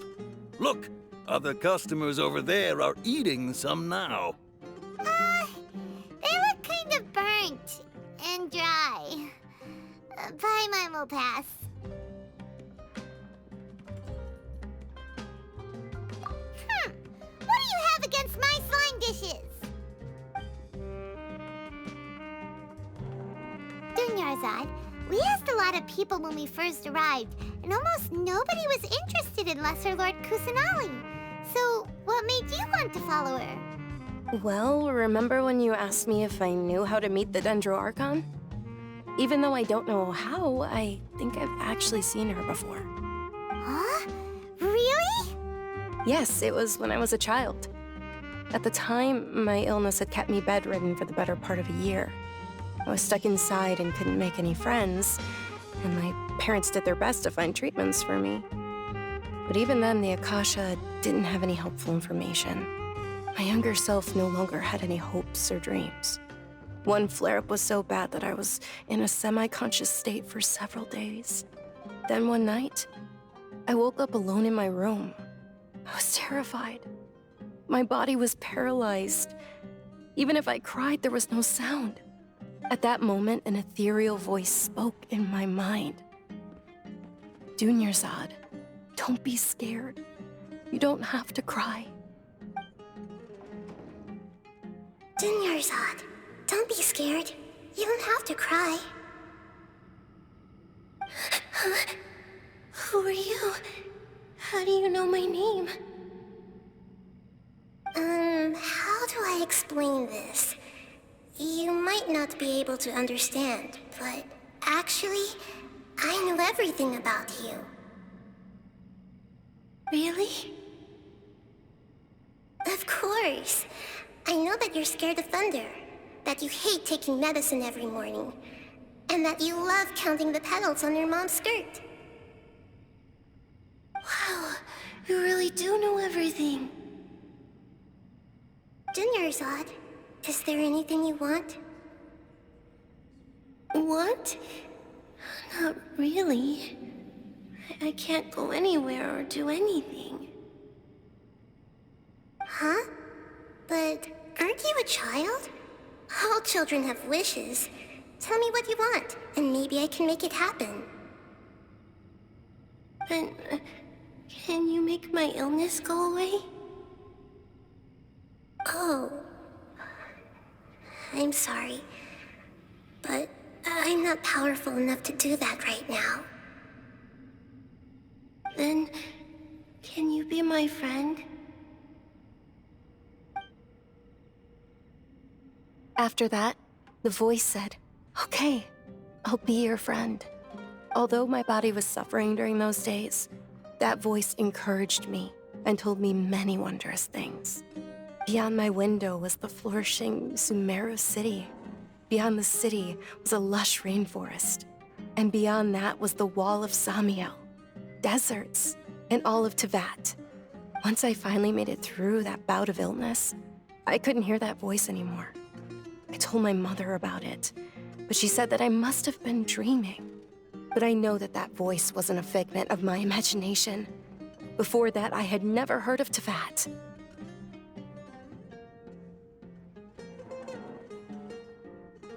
Yes, for sure. If it weren't for that voice, I would have never grown curious about the outside world, nor would I have learned how to read and enjoy so many books. That voice sparked a desire for wisdom. It had to have been the Dendro Archon. I've been hoping for a chance to repay her kindness. In fact, I was running around today to help prepare the Sub-Zerus festival for her. What's the Sub-Zerus festival? It's Lesser Lord Kusanali's birthday, which was the day that she was found by the sages. It's actually an old holiday that originally celebrated Greater Lord Rukkhadevata's birthday. When she passed away, the holiday eventually became a celebration of the Lesser Lord's birthday. I heard everyone was overjoyed when they welcomed her back to Sumeru. In those days, the festival was a huge deal. But because of the Academia's influence, people have gradually lost interest in the festival. The Academia actively participates in Sumeru's many holidays dedicated to Greater Lord Rukkhadevata. But when it comes to the Sub-Zerus festival, forget any funding. They practically act like it doesn't exist. Maybe they see Lesser Lord Kusanali's birth as confirmation of Greater Lord Rukkhadevata's death, so they're reluctant to celebrate it. Aw, but that's awful. It is. It's absolutely terrible. Sure, the Greater Lord founded Sumeru, but hasn't Lesser Lord Kusanali been the one quietly protecting us for the past few hundred years? Just remember that we're still out in public. Don't get too carried away now. I know that people over by the Grand Bazaar still hold the Sub-Zerus festival to this day. But I hadn't met any of them before, so I was never able to contribute. But recently, I made a friend there who also follows Lesser Lord Kusanali. I gave her my savings because I want her to throw a wonderful festival this year. That's the least I could do for Lesser Lord Kusanali. Hold on, my lady. Does this friend happen to be Nilu, the one who sends flowers to the estate? Yes, that's her. I saw her leaving the other day with a nervous look on her face. It seemed like she was hiding something in her arms. Did you give her something? Yes. Initially, I didn't have much more prepared, so I had Nilu sell one of my skirts. I've agreed with Nilu to meet up at the Grand Bazaar today and see how things are coming along. Dia, would you accompany me? Sure. That's quite the trip, though. I'll carry you.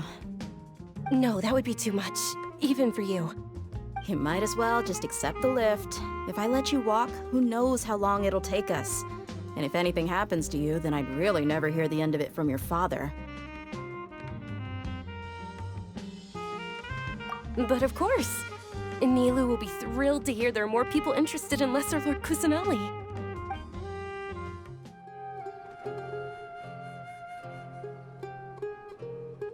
I've got great food and great drinks that everyone can enjoy. Sorry I'm late, Nilu. Oh, Dunyarzad. It was taking you so long that I assumed you got trapped at home, but you made it in the end. Uh-oh. But if Dia's here, that means you got caught, right? You could say that, but everything worked out. She's on our side now. Not completely. Oh, and who are these two? Oh, meet the Traveler and Paimon, my two newest friends. They're visitors who just arrived at Sumeru City and are looking for information on Lesser Lord Kusanali. So you're followers from another land?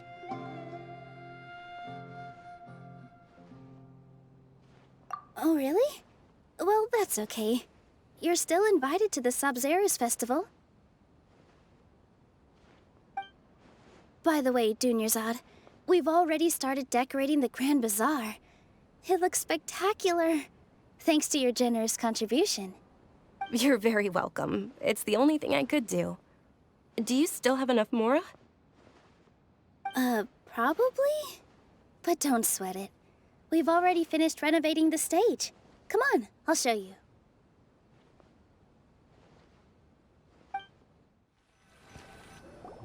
Wow! This place is amazing! Not bad. Last time I was here, the stairs were full of holes.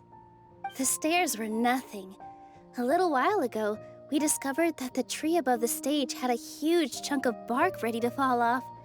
Mr. Zubair was worried sick. We reported it to the academia many times, but they never sent anyone to deal with it. We didn't want anything bad happening, so we were going to cancel all the stage performances.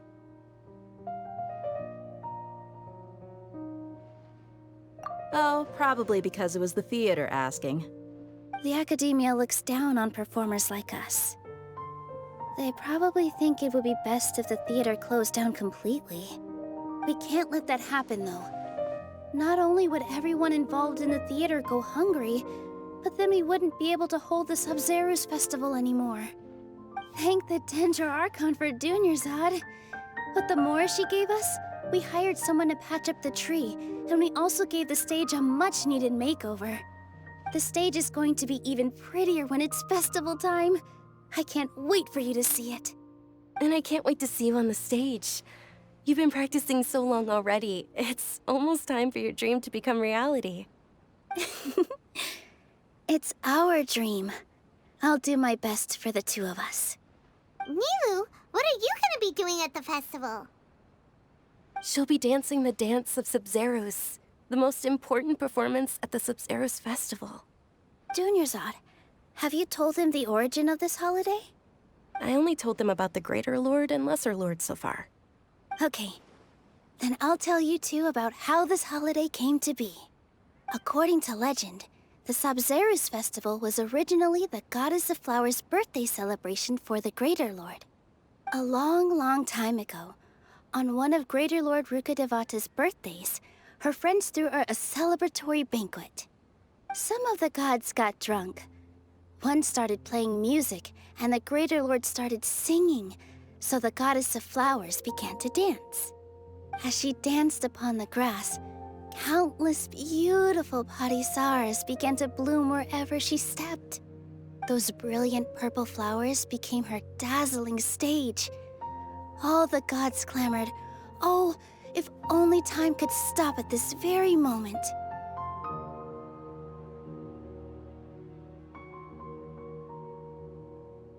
Huh? Really? Oh, you probably mean because all the gods in this story are no longer alive. Although they aren't around anymore, they're preserved in our tradition of dance. This outfit I'm wearing is apparently based on how the Goddess of Flowers looked. Though we're just tiny people compared to the divine, we still have to do our best to make sure that the birthday girl feels loved on her special day. Nilu, you of all people will definitely be able to convey our well wishes to the Dendro Archon. I also noticed that you went the extra mile and scattered parisaras around the stage. They symbolize the goddess of flowers, after all. It's just a shame that all the real Patisaras went extinct after her death. Yeah. The Greater Lord brought forth Patisaras in memory of the goddess of flowers, but she ultimately could never truly replicate that beautiful purple. Thinking about the goddess of flowers dance makes me wish I could have seen it. If my stage were anything like that, I'd be thrilled if I had just 2 real Patisaras on the stage. So, Traveler and Paimon, what do you think? Interested in the Sabzeruz festival? Will you two be coming? All of Lesser Lord Kusanali's followers will be there for her birthday. It'll be a good opportunity for you to learn more about her. Ooh, Paimon thinks that's a great idea!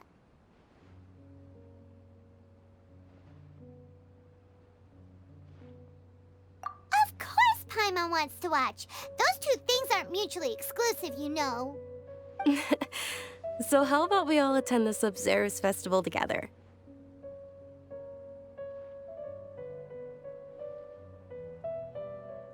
Dunyarzad, let me show you which stage decorations we've picked out so far. Traveler and Paimon, if that doesn't sound interesting to you, then feel free to explore the area. Everyone at the Grand Bazaar loves Lesser Lord Kusanali, and we're all looking forward to the Sabzeruz festival. In that case, we'll take a look around. Whoa! What's with your yellow hair? And why do your clothes look so funny? Are you an Outlander? Did you know that the Sabzeruz festival is about to happen? There'll be loads of fun things to do at the festival. But the best part is when Ferris, the Knight of Flowers, passes out candy to everyone! Ah, dancing at the Sabzeruz festival. You know, I also danced when I was younger.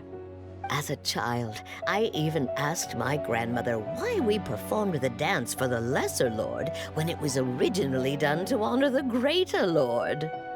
My grandmother said that Greater Lord Rukkhadevata is a beloved deity and honored by all. And Lesser Lord Kusanali is too. If the Goddess of Flowers ever knew Lesser Lord Kusanali, then she would certainly have wished to be her friend and hold celebrations for her too. The Sabzeruz festival has been losing its appeal over the years.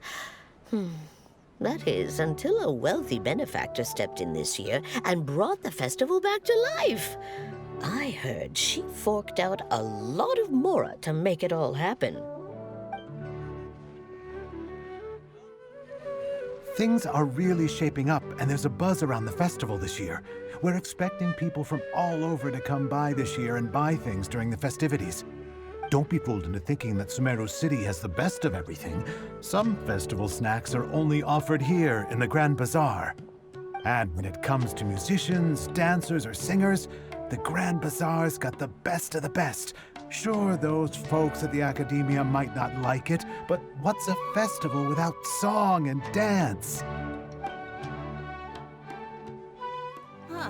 Revamping the stage for the festival couldn't have been easy, that's for sure. I bet this year's festival will be one to remember. I don't know much about the Grand Bazaar, but I do know that the residents here have a penchant for song and dance. 2 things that the Academia doesn't particularly approve of. Oh, and the perfume sold around here is a lot better than what you'll find elsewhere. The fragrances are longer lasting and they're gentler on your skin and... I mean, that's what I've heard at least. Milu, your outfit looks amazing.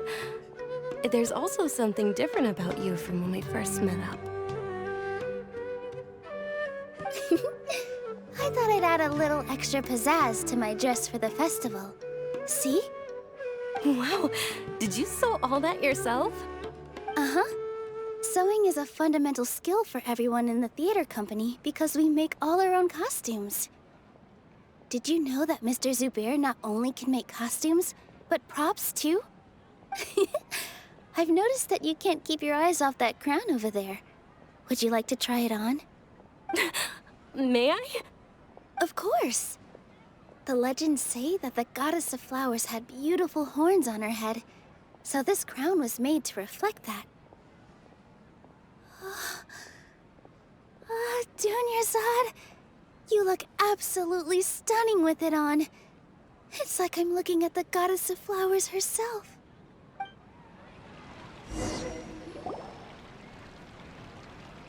Hey! Is that who Paimon thinks it is? It looks like Catherine.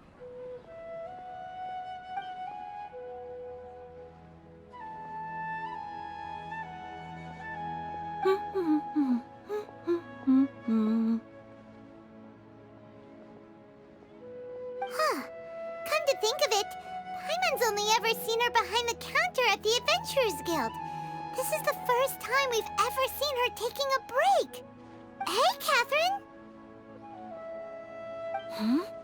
Oh, hey! It's the Traveler and Paimon! What's shaken? Whoa! Break time Catherine sure sounds a lot less formal than usual. Paimon was still waiting for her to say Ad Astra Abyssosque. Sure. Standing behind the counter at the Adventurers Guild doesn't require any complicated functions. But saying and doing the same old things over and over again can get pretty monotonous. Like watching the same Fontaine movie day after day. But take you two, for example.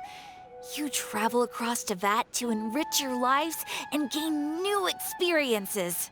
Well, we enjoy traveling across Tevat and all that, but we're mainly looking for clues about her brother.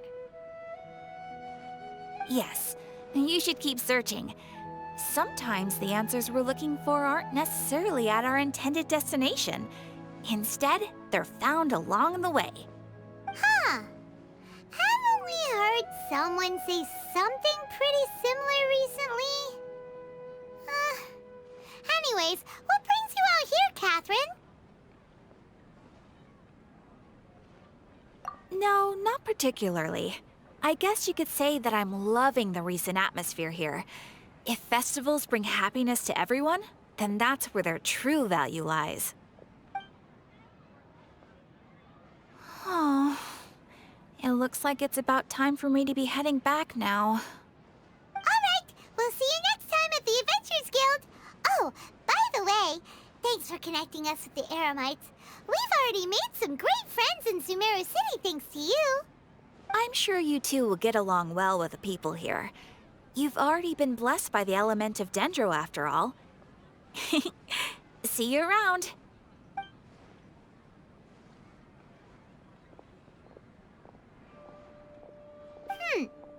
There's something really different about Catherine today. Hey, Traveler. Paimon. Oh, hey, Dia. What's going on? I've got something to tell ya. My lady knows you're looking for ways to meet Lesser Lord Kusanali, and she's been trying to come up with a way to help you. Well, I have an idea that might help. Are you serious?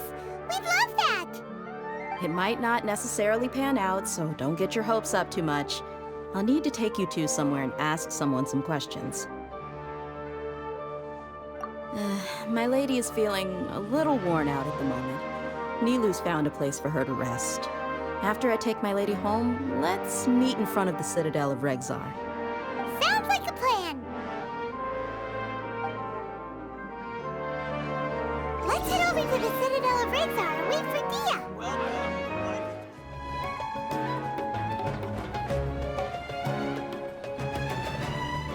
Sorry, I'm late. It took some convincing for the Master and Mistress to believe that Miss Dunyarzad was only sitting in the port for a while because she was in a bad mood. Anyway, I guess I should be thanking you. I haven't seen Miss Dunyarzad that happy in a long time. If it wasn't for you two, she probably would have been caught and dragged back much earlier.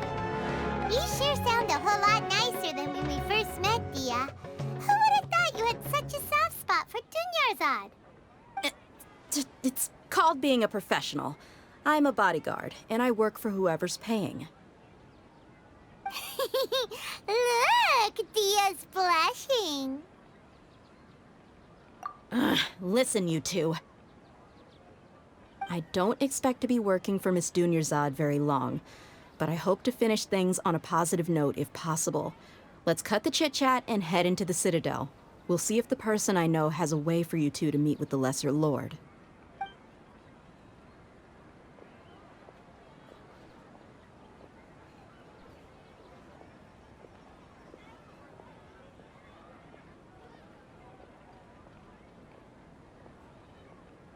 Oh, hey, Chief. Ha, Dia! What are you doing here? And well, didn't expect to see you three together. I take it you all know each other already? Mm-hmm. We met this morning after the Adventurers Guild pointed us to Osfond for more info. No kidding. Huh. So, where's Ruksha? I thought I'd help these two out by asking about the theft. Anything you can tell him? Ruksha's gone over to the Academia. The Grand Sage recently ordered Sumeru City to begin bolstering its defenses, so people from all over have been called back to the city. Since you've already mentioned the theft, I suppose I might as well tell him what we know. Appreciate it, Chief. Theft? Sorry, what the heck are you guys talking about? Just recently, the Academia lost something, and there's a chance the item is connected with the Dendro Archon. This case might just somehow help you in meeting her. I suppose that's one way to look at it. But if you ask me, the case is more about the Academia than anything else. Let me fill you in. The Academia recently sent a convoy to pick up an important package from Aru village. Word got out, and the convoy was robbed on its way back. The Grand Sage took the whole matter very seriously. Not only did he dispatch the Matra, but also enlisted our help in the search for leads. All we know so far is that whatever was stolen is currently in Port Ormos. You two have heard of Port Ormos, haven't you? It's the largest commercial port in all of Sumeru. You can travel there by leaving Sumeru City and heading south along the river. The Academia's grip isn't long enough to reach all the way to Port Ormos, so the city's a little more laid back, meaning the population's also a mixed bag. You never know who you'll meet there. Apparently what was lost has a great deal to do with the Akasha, knowledge, and even the gods. I'm afraid I don't have any other details for you, though. If you're interested, maybe you could head to Port Ormos and ask around yourselves. If you want my advice, try introducing yourselves as students of the Academia once you're there. Are you serious, Chief? All the Academia students are in Sumeru City, you know. Why should they pretend to be students in Port Ormos? If you're also interested, just go there and see what happens. Count me out. I've got plenty of work to do here for the Homayani family. And take it from me, if you two really do decide to visit Port Ormos, you'd best watch your backs. Let's just say that the Eremites there aren't nearly as friendly as those here in Sumeru City. There are even some extremists who go around shouting slogans like, "Retake Sumeru for the Scarlet King." Word is that more and more are joining their movement. They're becoming a real headache for Chief and the others. You bet they are. The Scarlet King's been dead for thousands of years. Now they start spreading rumors of his return. Ridiculous. Not everyone's like you, Chief. Even the desert natives who abandoned their homes in the wilderness still wish to have a god of their own. Well, Traveler, that's about all the information we have for you.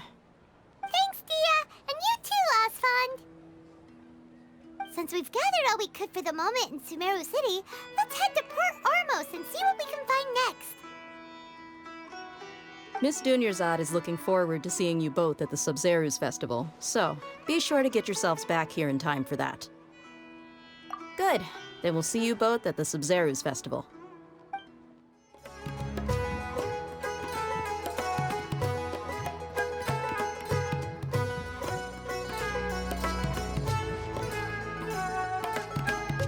Come and have a good look yourself. Traditional spices of the highest quality, made with pride and experience. You've got a deal. I can't thank you enough for always looking after my business. Believe me, I'm not making this up. Several Eremite mercenary groups are nearly in open conflict, but does the core of 30 care? And that's not all. Did you know that... Wow! Talk about hurly-burly! This place is busy! Well, guess that's only to be expected for the largest port in Sumeru. Maybe it's because of what Dia told us earlier, but Paimon can't seem to shake the feeling that there's also danger lurking in these crowds. Ooh. Let's get our bearings so we can start looking for leads. We know that whatever the Academia lost is related to the gods. But other than that, we don't have much else to go on. Osfun told us to try posing as Academia students while asking around. Paimon checked the Akasha on the way here, and the Academia doesn't seem to have any research facilities in Port Ormos. Paimon doesn't get it. Won't we look even more suspicious going around saying we're Academia students and asking about the stolen item?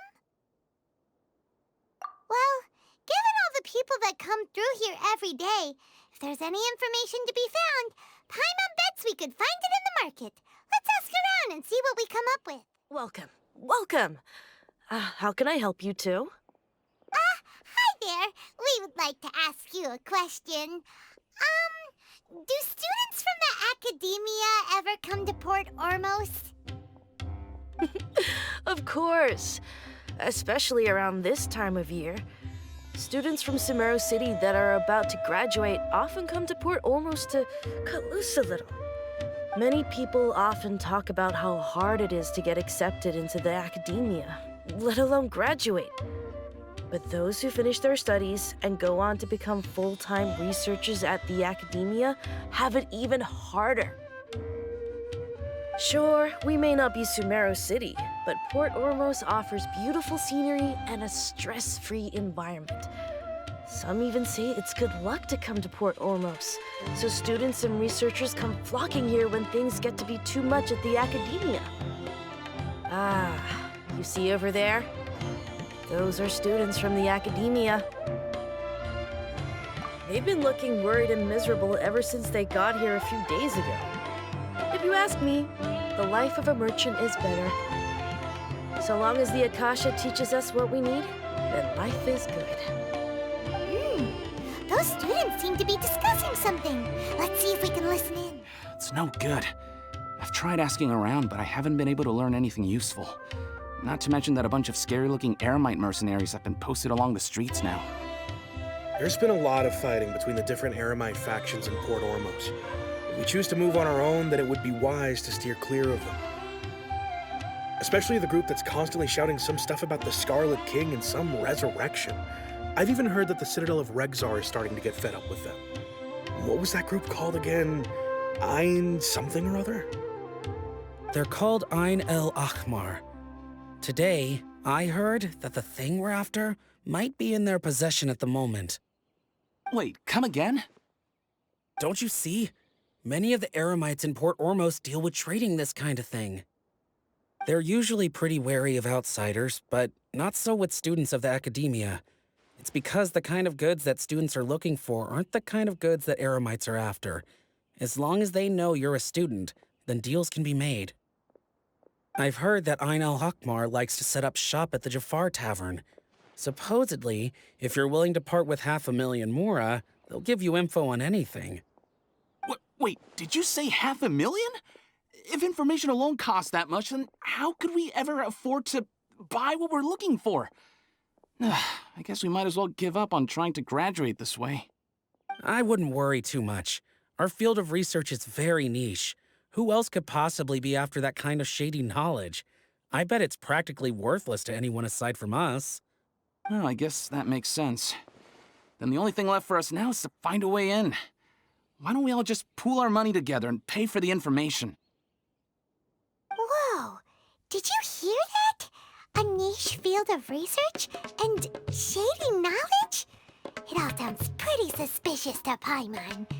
Is knowledge something people just buy and sell like that? So, what What's her plan? Wait, didn't you hear what they just said? Buying information is going to cost us 500,000 mora! Have you lost your mind? Oh, all right. Paimon never thought she'd agree to parting with that kind of mora. But if you know what you're doing, then we should give it a shot. This is the place we heard those students talking about. Let's find a seat somewhere and see if we can spot the group they mentioned.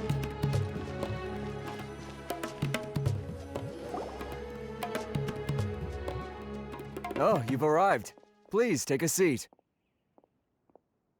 So, they think that they can go toe-to-toe with the boss? Ha! Once we reclaim the power of the Scarlet King, they'll be the first that the boss punishes. They're nothing to be afraid of. Our main rival now is the Caracal Battalion. They've also amassed a significant amount of Mora this time, so we mustn't underestimate them. How can the Caracal Battalion compete with the boss when they're nothing but a bunch of money-grubbing opportunists out for a quick Mora? Yeah, with Boss's fervent devotion, he'll be able to use this power to bring our god back this time. Huh. All these guys talk about is the Scarlet King, so they're probably the ones we're looking for. Greater Lord Ruka Devata. That traitor and her followers must not be spared. The day will come when the Scarlet King exacts vengeance on Sumeru, and all of them shall be punished. Yeah, Paimon was wondering what they meant too. We should ask about that if we get the chance later. Who are you? What do you want? A student? What's a student from Sumeru City doing in Port Ormos? Ah, well, if it's info you want, you've come to the right place. The question is, can you afford it?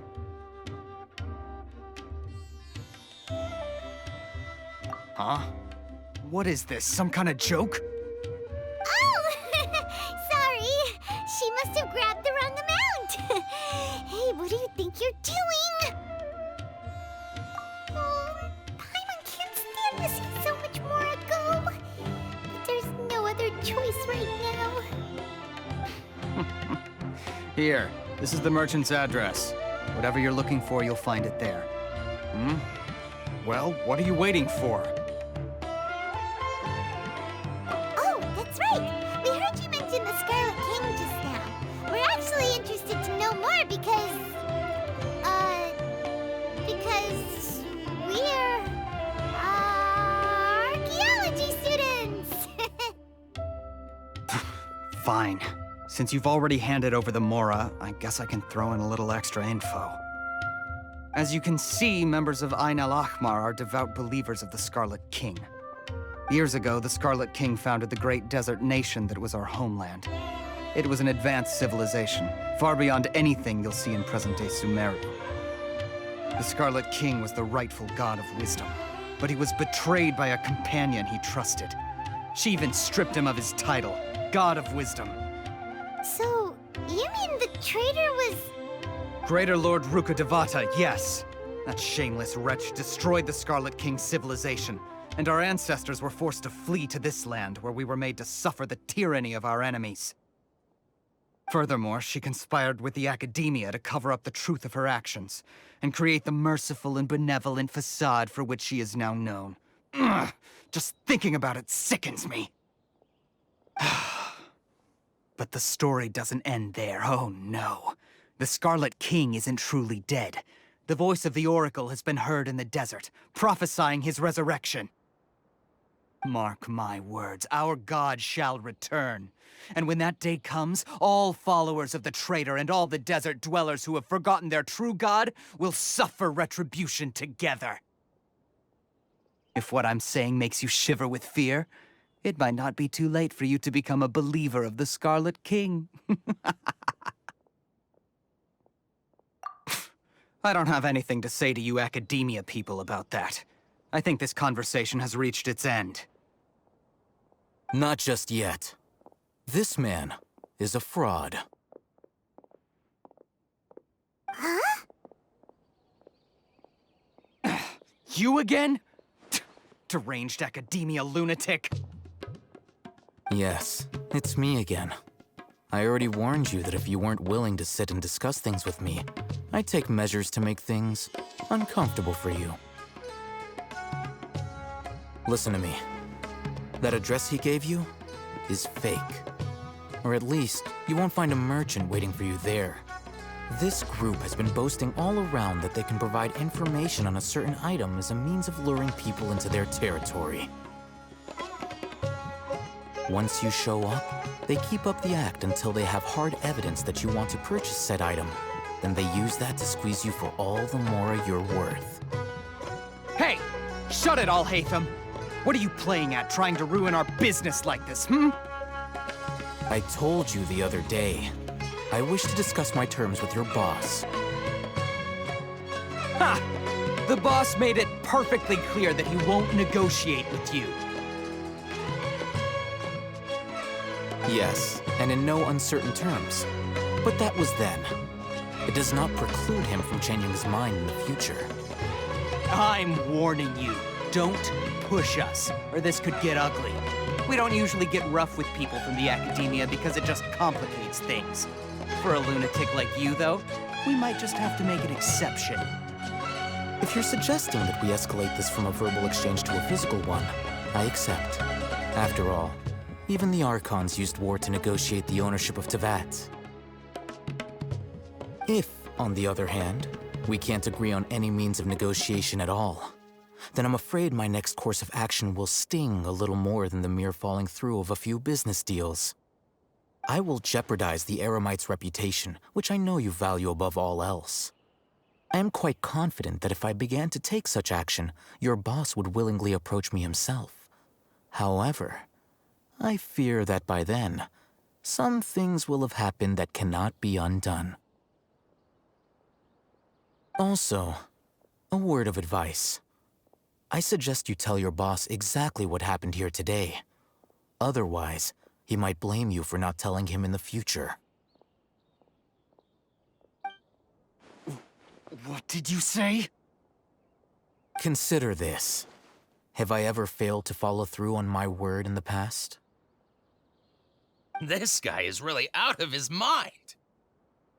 Okay, then. If you really have a death wish, let's meet a week from today. The pier in front of the Pharos Lighthouse, 4 o'clock in the afternoon, sharp. Don't expect us to hold back. Not so fast. First, you return the 500,000 mora to them.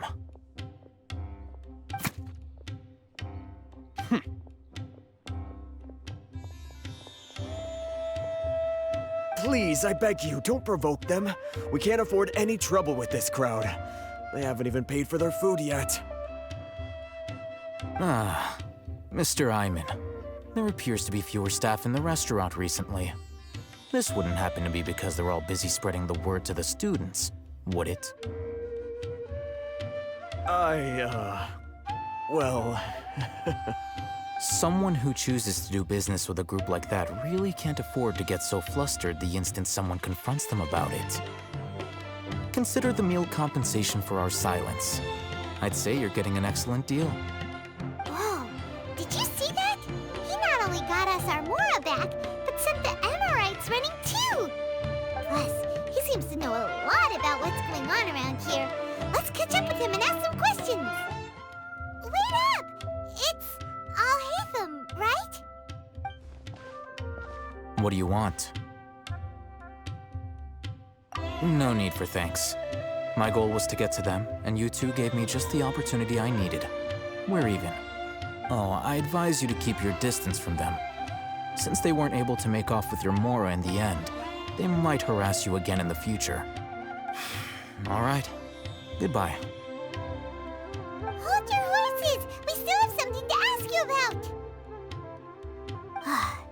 Since you tore through their scam right in front of them, you must know the real story about certain something, no? Who exactly are you two? And why are you inquiring about that? A student. Right. Look, you should know that those thugs conducting business with you had nothing to do with your lie.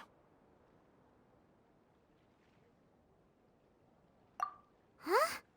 Oh, yeah, she's really strong. Weren't you saying something about a physical exchange? We can help with that. She doesn't even have a vision. Forget it. Maybe not, but she can still use elemental energy. Otherwise, there's no way we'd go asking for info from from guys like that.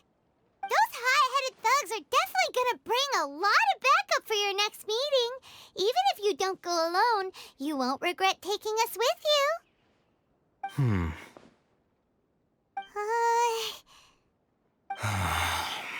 All right, I accept. Got a pen and paper? If you're searching for someone who sells that kind of merchandise, I'll give you one of their addresses, and you can try your luck.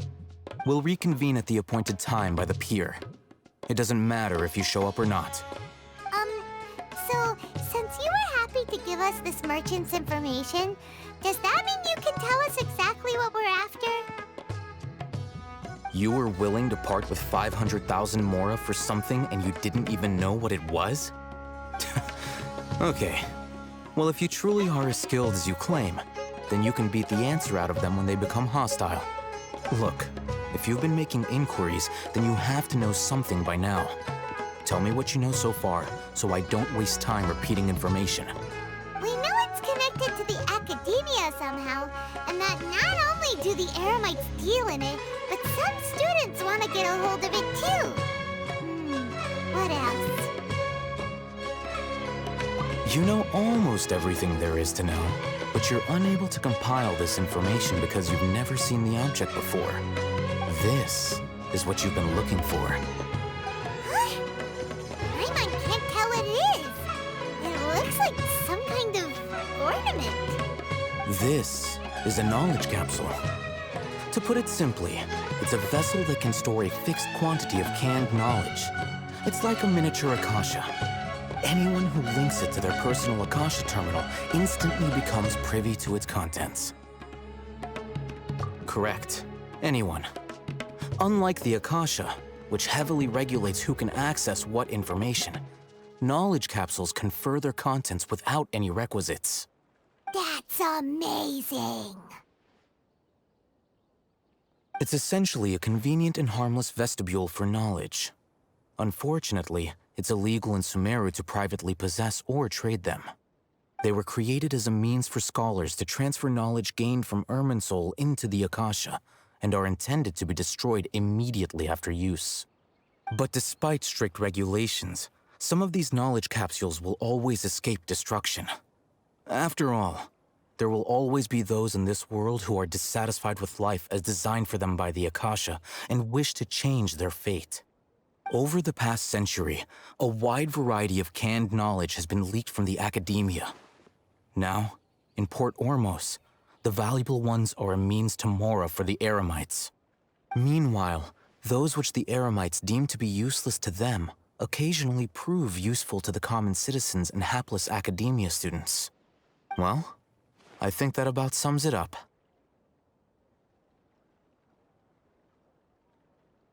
Ah, so that's your true objective. With our current arrangement, I don't believe I can offer an answer. You're still resolved. Fine. Let's talk somewhere with fewer people. Let's continue our conversation here. If you wish to learn more about the knowledge capsule that the Academia lost, then you must help me with something. I need you to find someone named Dory, a traveling merchant. Unlike the peddlers who hawk inferior knowledge capsules, she often has quality goods in stock. Some say that as long as there is profit to be made, there is nothing she won't dare to sell. She's guarded against people from the Academia because most of her wares don't comply with Academia regulations. I think she blacklisted me. I met with her informant, but it soon became clear that they had no intention of letting me get any further. Become one of Dory's customers and earn her trust. This is my condition for further collaboration. Why do you want us to meet with her? Until you complete this task, you don't have question privileges. Fine. So how do we go about doing this? You two are outlanders who haven't been here for long, so Dory should view you as safe clients. I'll give you the informant's address and their contact password. Beyond the password, though, I have no way of knowing what other tricks she might have up her sleeve.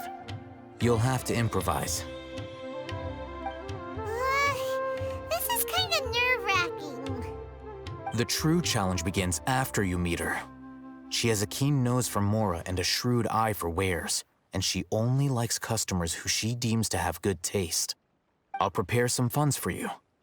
Buy her highest quality wares and earn her approval. What? We only just saw a knowledge capsule for the first time. We don't know how to tell which ones are good and which ones are bad. Is that something we can learn quickly? That's true. Have you two heard of elemental sight?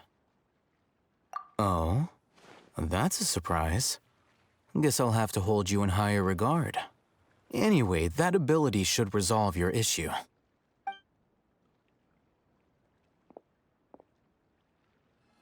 Here are 2 knowledge capsules. Tell me, can you detect any difference in their quality?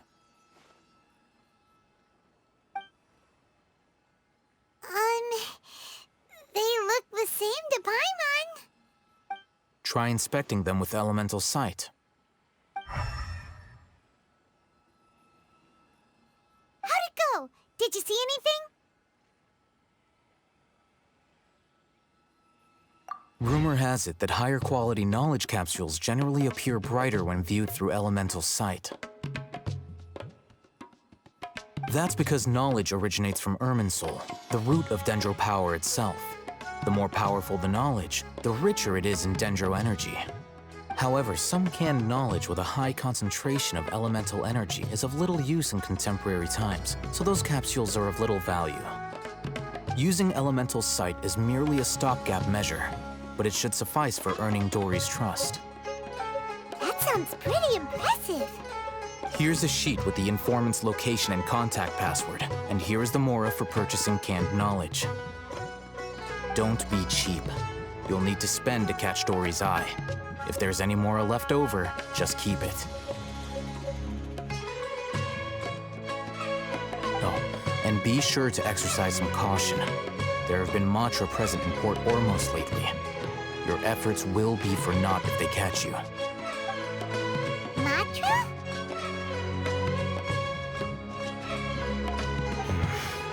They belong to the Academia's regulatory body. They also handle cases of illegal canned knowledge transactions. Like I said, the Academia has banned both their trade and possession. The Matra are razor sharp. You're in for nothing good if they lock their sights onto you. If you two want to back out, now's the time. Okay, then we have a deal. If you succeed in your dealings with Dory, come find me at the Wikela Funduk. We'll have an open discussion then. Looking at what Al-Haytham wrote, Dory's informant is a trader near Old Ormos. Let's follow these instructions and try to get in contact with him. Hello. What are you two looking to buy?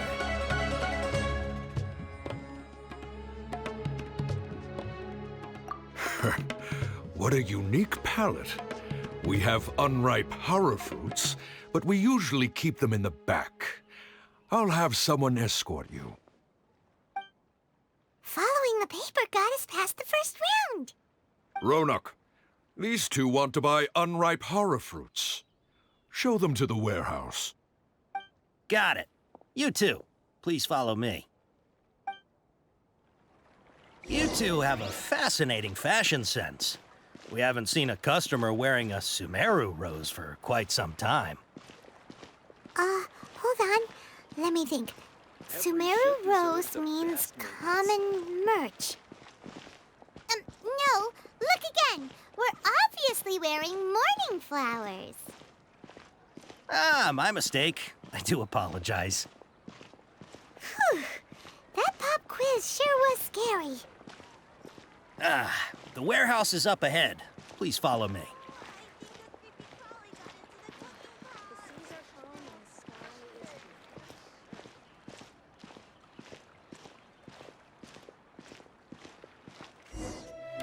Before I retrieve your products, I need to confirm a few things. Please forgive me, but we may not have sufficient stock for you today. Earlier, many of our hara fruits were taken by mice. Thanks. If better goods come in, you'll be the first to know. You look like you have some skill. Why don't I pick out some fruits that'll make you dizzy?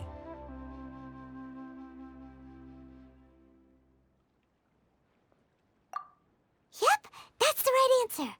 But eating hara fruit that makes your head and ears ring sounds like a bad life decision. Would you like your hara fruits to be packaged in the Sumeru City or Port Ormos style? Wow, you two sure are generous customers. We'll be sure to package your products beautifully. Okay, everything has been confirmed. Miss Dory is waiting for you up at... Shoot, it's the Matra! Run! What? The matcha? Where? Oh, Hatham said we're done for if they catch us. We gotta get out of here.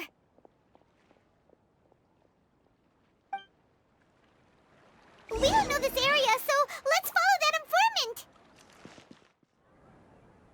He ran that way. Look, he's over there. Hey, if you're hiding from the Rishmaland tiger, come this way. Another password. Huh? Oh, that voice came from behind the building on the right.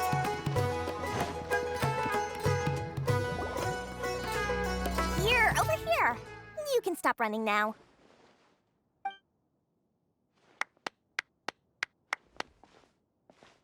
So you were the one who was calling out to us just now. But, are we definitely gonna be safe here? These two good customers wish to buy some hara fruit, Miss Dory. And if there's nothing else, I'll just excuse myself. Oh, very good. Thank you. Huh? Wait, you're Dory? Paimon sure thought you'd look a whole lot scarier. Hey, what are you trying to say, Princess Pea-Brain? I can be scary enough when I need to be, believe you me. If you don't watch what you say, then you can forget about doing any business. But it seems you two have actually done pretty well so far. Not only did you manage to find the informant, your reactions were also pretty sharp. You don't really look like criminals or anything, but I bet my Mora that you've been involved in some shady dealings, haven't you? Paimon's not sure if that's supposed to be a compliment, but we'll take it. I can't risk doing business with people who start huffing and puffing after just a few paces. No matter how much Mora they might have. Not only will they get caught by the Matra, but they'll also get us into trouble. As decent folks trying to run an honest business. We don't need any of that. Wouldn't you agree? So that's why I prefer to have customers like you. It's your first time here, but don't worry. I won't ask too many questions. Even if you wish to buy enough knowledge capsules to decorate your house with, please knock yourself out. As long as you have lots of round, shiny Mora, then we're all good. Ah, yes, of course, of course. Go ahead, help yourselves. Voila! Wow, she has a trove of canned knowledge. Whew. She'd probably be in serious trouble if the Matra caught her with all this. What kind of products do you seek, my dear customers? Don't worry, I'm not interested in your reasons for buying. I can, however, offer some suggestions. Take this one, for example. An analysis of the sociological ideology and dialectics of the Hilichurls. Only 3 people in all of Teyvat have ever studied it, making it extremely rare. It's on sale now for 350,000 Mora. Yeesh, who would want to be an expert in that topic? Or how about the architectural styles and construction methods of Teyvat in the early Archon War period? With this one, you can become an expert in historic architecture preservation and find an excellent, well-paying job in nearly any nation. Ooh, now this sounds like it could be useful. 2 million Mora, and it's yours. No discounts. Whoa! That's a lot of Mora! Of course, you are free to pick whatever your heart's desire. The contents and price of each knowledge capsule are indicated in small text on the body of each one, down at the bottom. All right, let's try the method that Al-Haytham mentioned.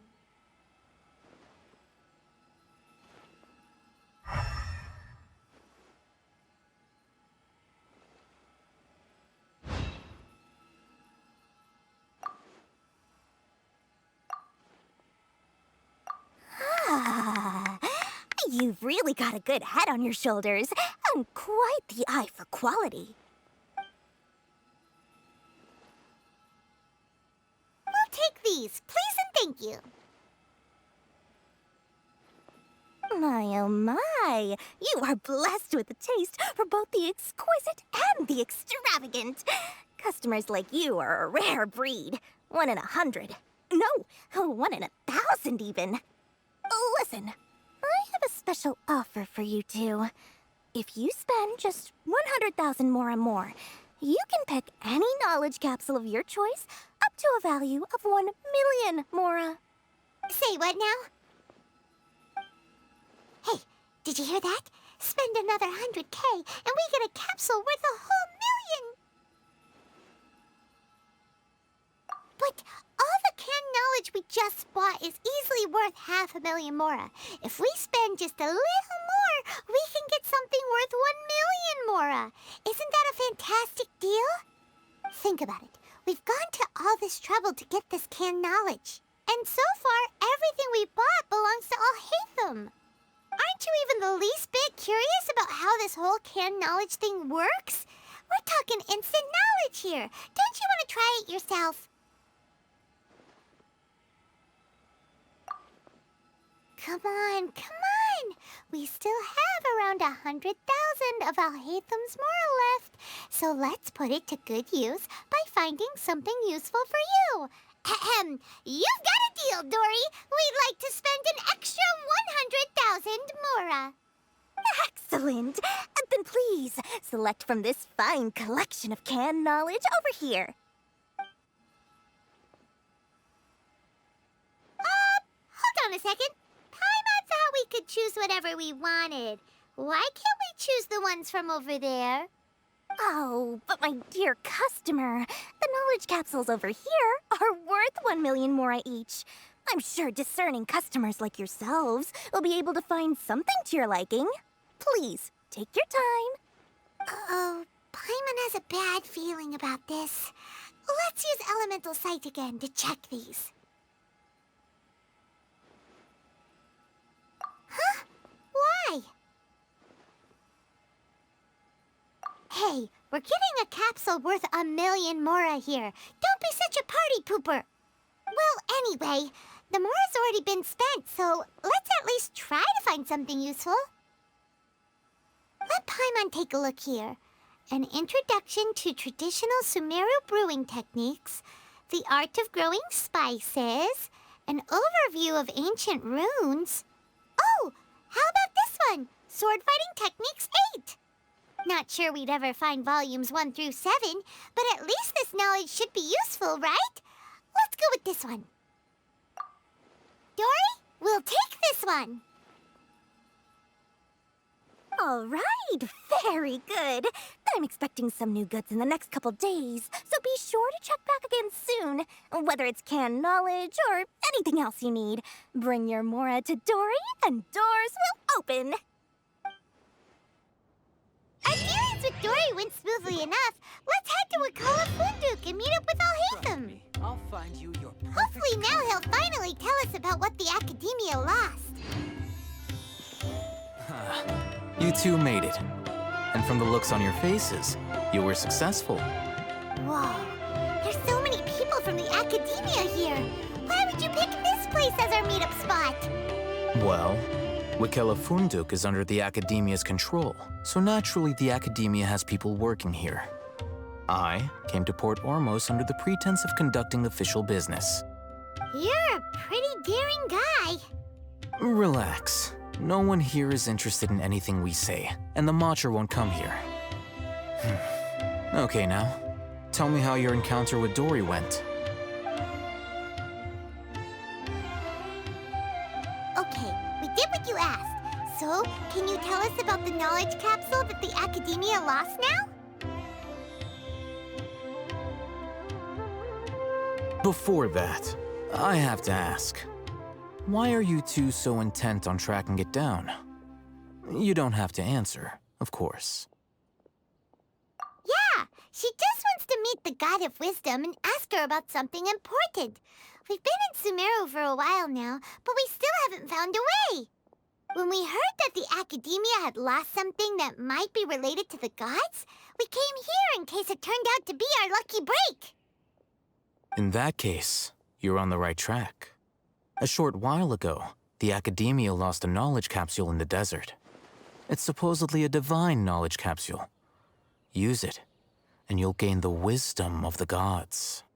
Wow, there's really such a thing as that? Hey, if we find it, do you think we could learn how to meet the Dendro Archon? Ooh, or even how to find your brother? I highly doubt it has any mystical properties, but it does indeed exist. And it's right here, in Port Ormos. So, where exactly? That's what we need to find out next. I won't deny that. I am investigating because I'm curious as to what the divine knowledge capsule truly is. As you know, the Eremites in Port Ormos also have their eyes on it. It is an extremely precious item. The knowledge contained within may bring great power or wealth to whoever has it in their possession. Several brigades have been vying for ownership of it as of late, but there is still no victor. My personal finances and connections cannot compete with those of the Eremites. After attempting various methods, I finally managed to reach a tentative agreement with several brigades.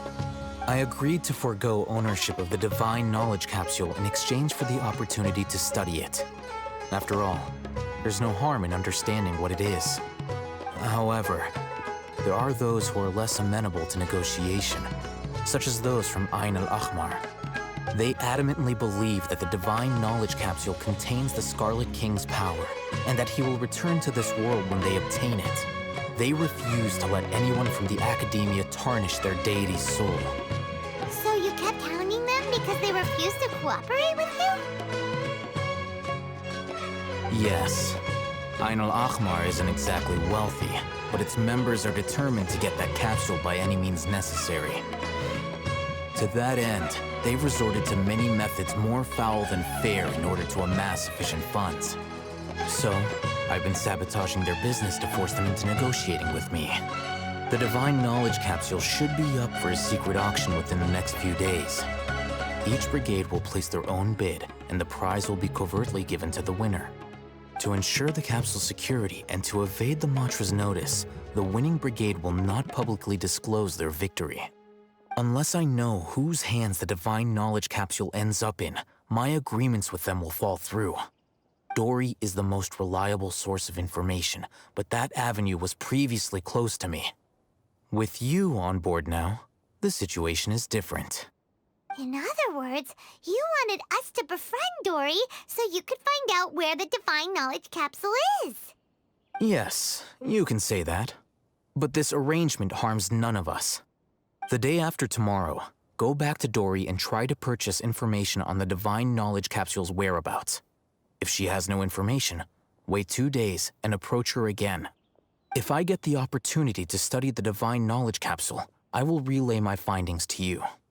Will that suffice as compensation? Okay, then we'll meet up in 2 days. Alhaitham, before you go, we actually bought a knowledge capsule for ourselves, but we're not sure how to use it. You two want to try using a knowledge capsule? Sure, I can teach you. Doing so right under the Academia's nose is a bit problematic, though. What do you say we head to the outskirts of town? All right, this place works. Show me the capsule you purchased. Here. Sword Fighting Techniques 8. Huh. A combat class knowledge capsule. This class is something of a rare find these days, since most have been taken by the Eremites to augment their battle capabilities. Really? Ah, yeah, what a great buy! If you want to determine the efficacy of this capsule, I can evaluate your combat ability. However, effects will likely be minimal if you already possess a high amount of strength. We can conduct a controlled experiment where you fight 2 battles, one before using this knowledge capsule and one after. While you fight, we can use an Akasha terminal to monitor your various physical parameters. There may be variances in your physical strength between the 2 tests, as well as a disparity in your opponent's abilities. But don't worry, I'll run statistical analyses afterward to mitigate any confounding effects. Wow! Haytham! You must have been one of those guys at the academia who got top grades on everything. Paimon's curious about something, though. You definitely weren't one of those students who needed canned knowledge to graduate from the academia, right? So why are you risking getting caught by the Matra for this capsule? When you are unable to understand a researcher's actions, most cases can be attributed to curiosity. This is but one theory. Sounds like you're trying to avoid the question. All right, let's begin the test. Just fight as you normally do. All right. I'll link your Akasha terminal to record data. The next step is to use this knowledge capsule. Hold it in your hand. I'll help you establish a connection with it so you can activate its power.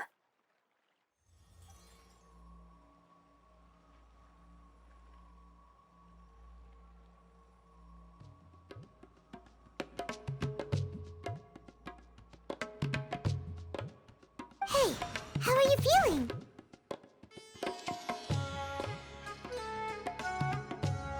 You mean that it worked? All right. Time for round 2. Fight with the same composure as before. This is order. Now, I'll start recording data again. Haytham, how's it going? Well, the knowledge capsule you purchased did improve her combat capability. During the second fight, her overall fighting performance increased by 0.073%. Wait, how much?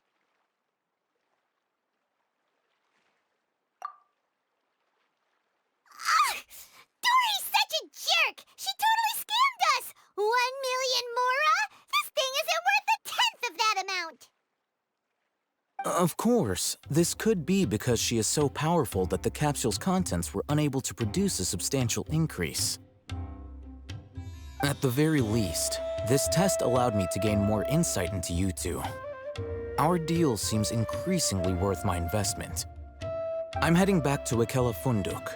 I await your response in 2 days' time. This is Mora for when you ask Dory for information. Pay her as much as she requests. Over here! Oh, welcome back, my loyal patrons. What can I do for you this time? You name it. Canned knowledge, supplies, or anything else you need. I'll find a way to get it. Where there's a waterfall of Mora, there's a way. Can you really get us anything we want? Anything at all? Aha! So it appears that canned knowledge alone is no longer sufficient for your opulent appetite. Then please oblige me. Tell me what you have in mind. Oh! I knew customers with pockets as deep as yours would undoubtedly crave something more profound than ordinary canned knowledge. But you know, that kind of information isn't going to be cheap. After all, I had to work really hard to weasel my way into the auction site. Not to mention that if anyone found out that I was the leaker, I would be in big, big trouble. But how can we be sure your information is accurate? Paimon's curious how you just happen to have this kind of info the moment we need it.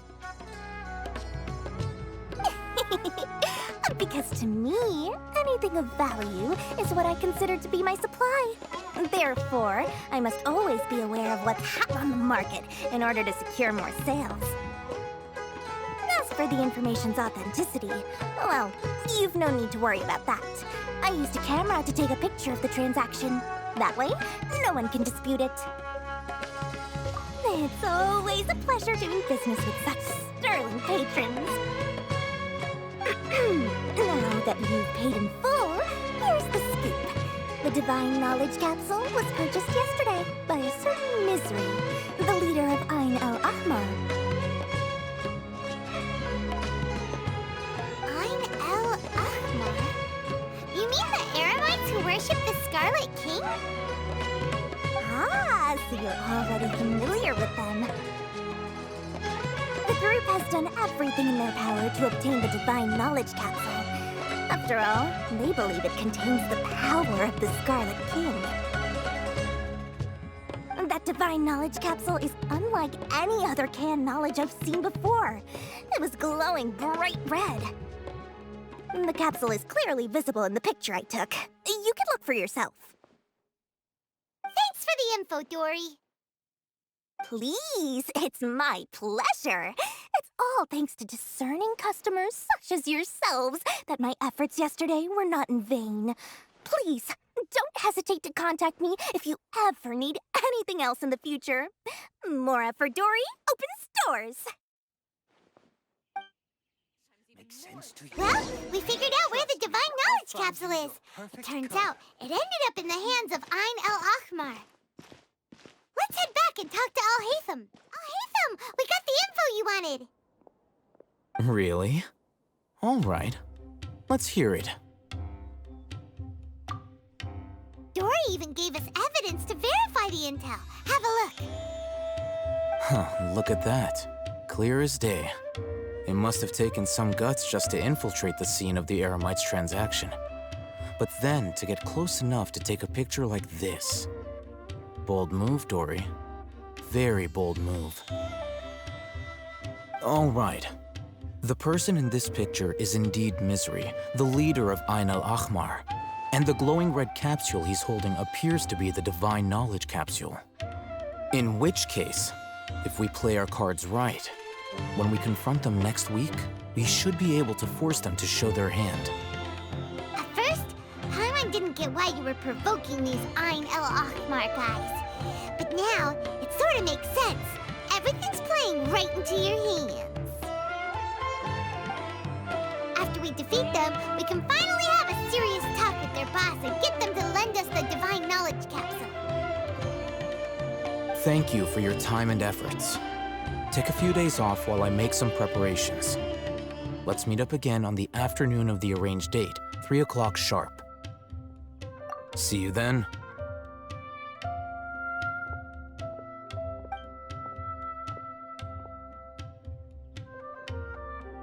Al-Haytham sure is taking his time. Where could he be? Oh, there he is. Sorry to keep you waiting. Let's head to the pier in front of Pharos Lighthouse. Yep, let's go. Al-Haytham. I knew you were crazy, but I didn't know you were crazy enough to actually show up. It was I who demanded that these negotiations take place. I was more worried that you might go back on your promise. But to your credit, it appears that you're sticking to your word. This is turning into quite an occasion. I also brought some backup. I assume you don't mind. Backup? Aren't you the brat from the restaurant the other day? You've come to support this lunatic because he helped you out? Fine, your funeral. I'm not going to mince my words. Once we're done with you, you'll be nothing more than fish food. Get 'em, boys!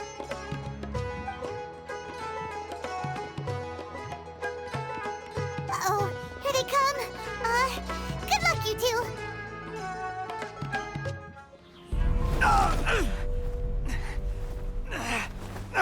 Academia scum!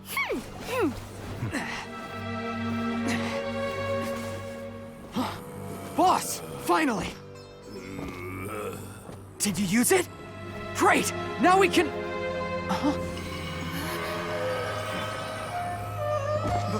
Boss?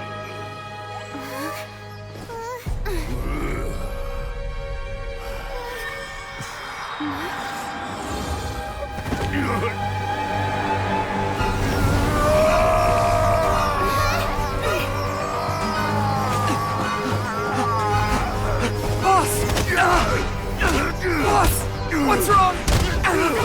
What happened to him? We have to cut his Akasha connection, now.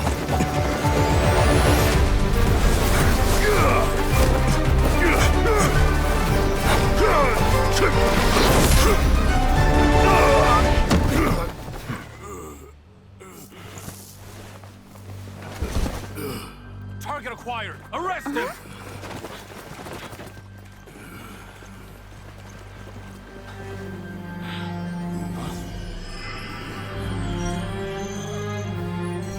Do not impede our work. Is that understood, Al-Haytham? Of course.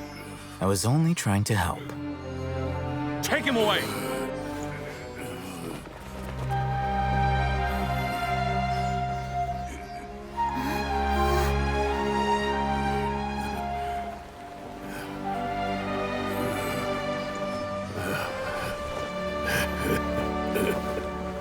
World, forget me.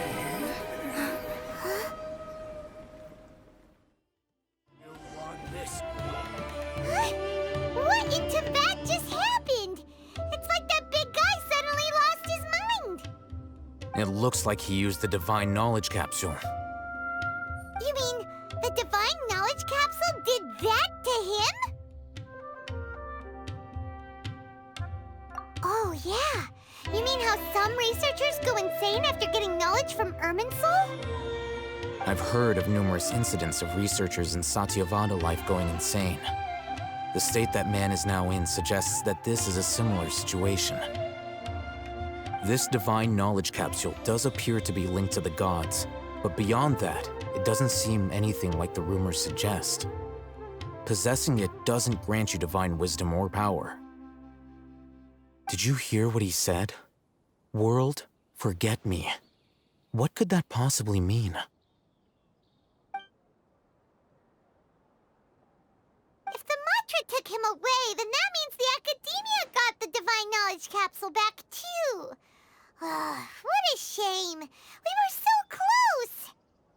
Still, Paimon didn't expect the Divine Knowledge Capsule would be so dangerous. Imagine if we tried to open it. Oh, who knows what would have happened to us? As things stand, there is no reason for me to remain in Port Ormos. I believe our collaboration has also reached its end. Oh, we were so busy trying to find the Divine Knowledge Capsule that Paimon forgot to ask you something. Since you're a member of the Academia, do you have any idea how we can go about meeting Lesser Lord Kusanali? Truthfully, I don't. Lesser Lord Kusanali appears to exist outside of Sumeru's entire administration. Most of the time, you wouldn't know she exists at all. Moreover, since the Academia possesses the Akasha, a symbol of our deity's wisdom, scholars have no reason to desire to make contact with the deity herself anyway. Everything about Lesser Lord Kusanali is such a mystery. I'm heading back to the Academia. How about you two? It's almost the day of the Sub-Zero's festival. Maybe we should head back too. We've been rushed off our feet over the past few days, so maybe a little rest and relaxation will do us good. Then we'll part ways here, Al-Haytham, until we meet again.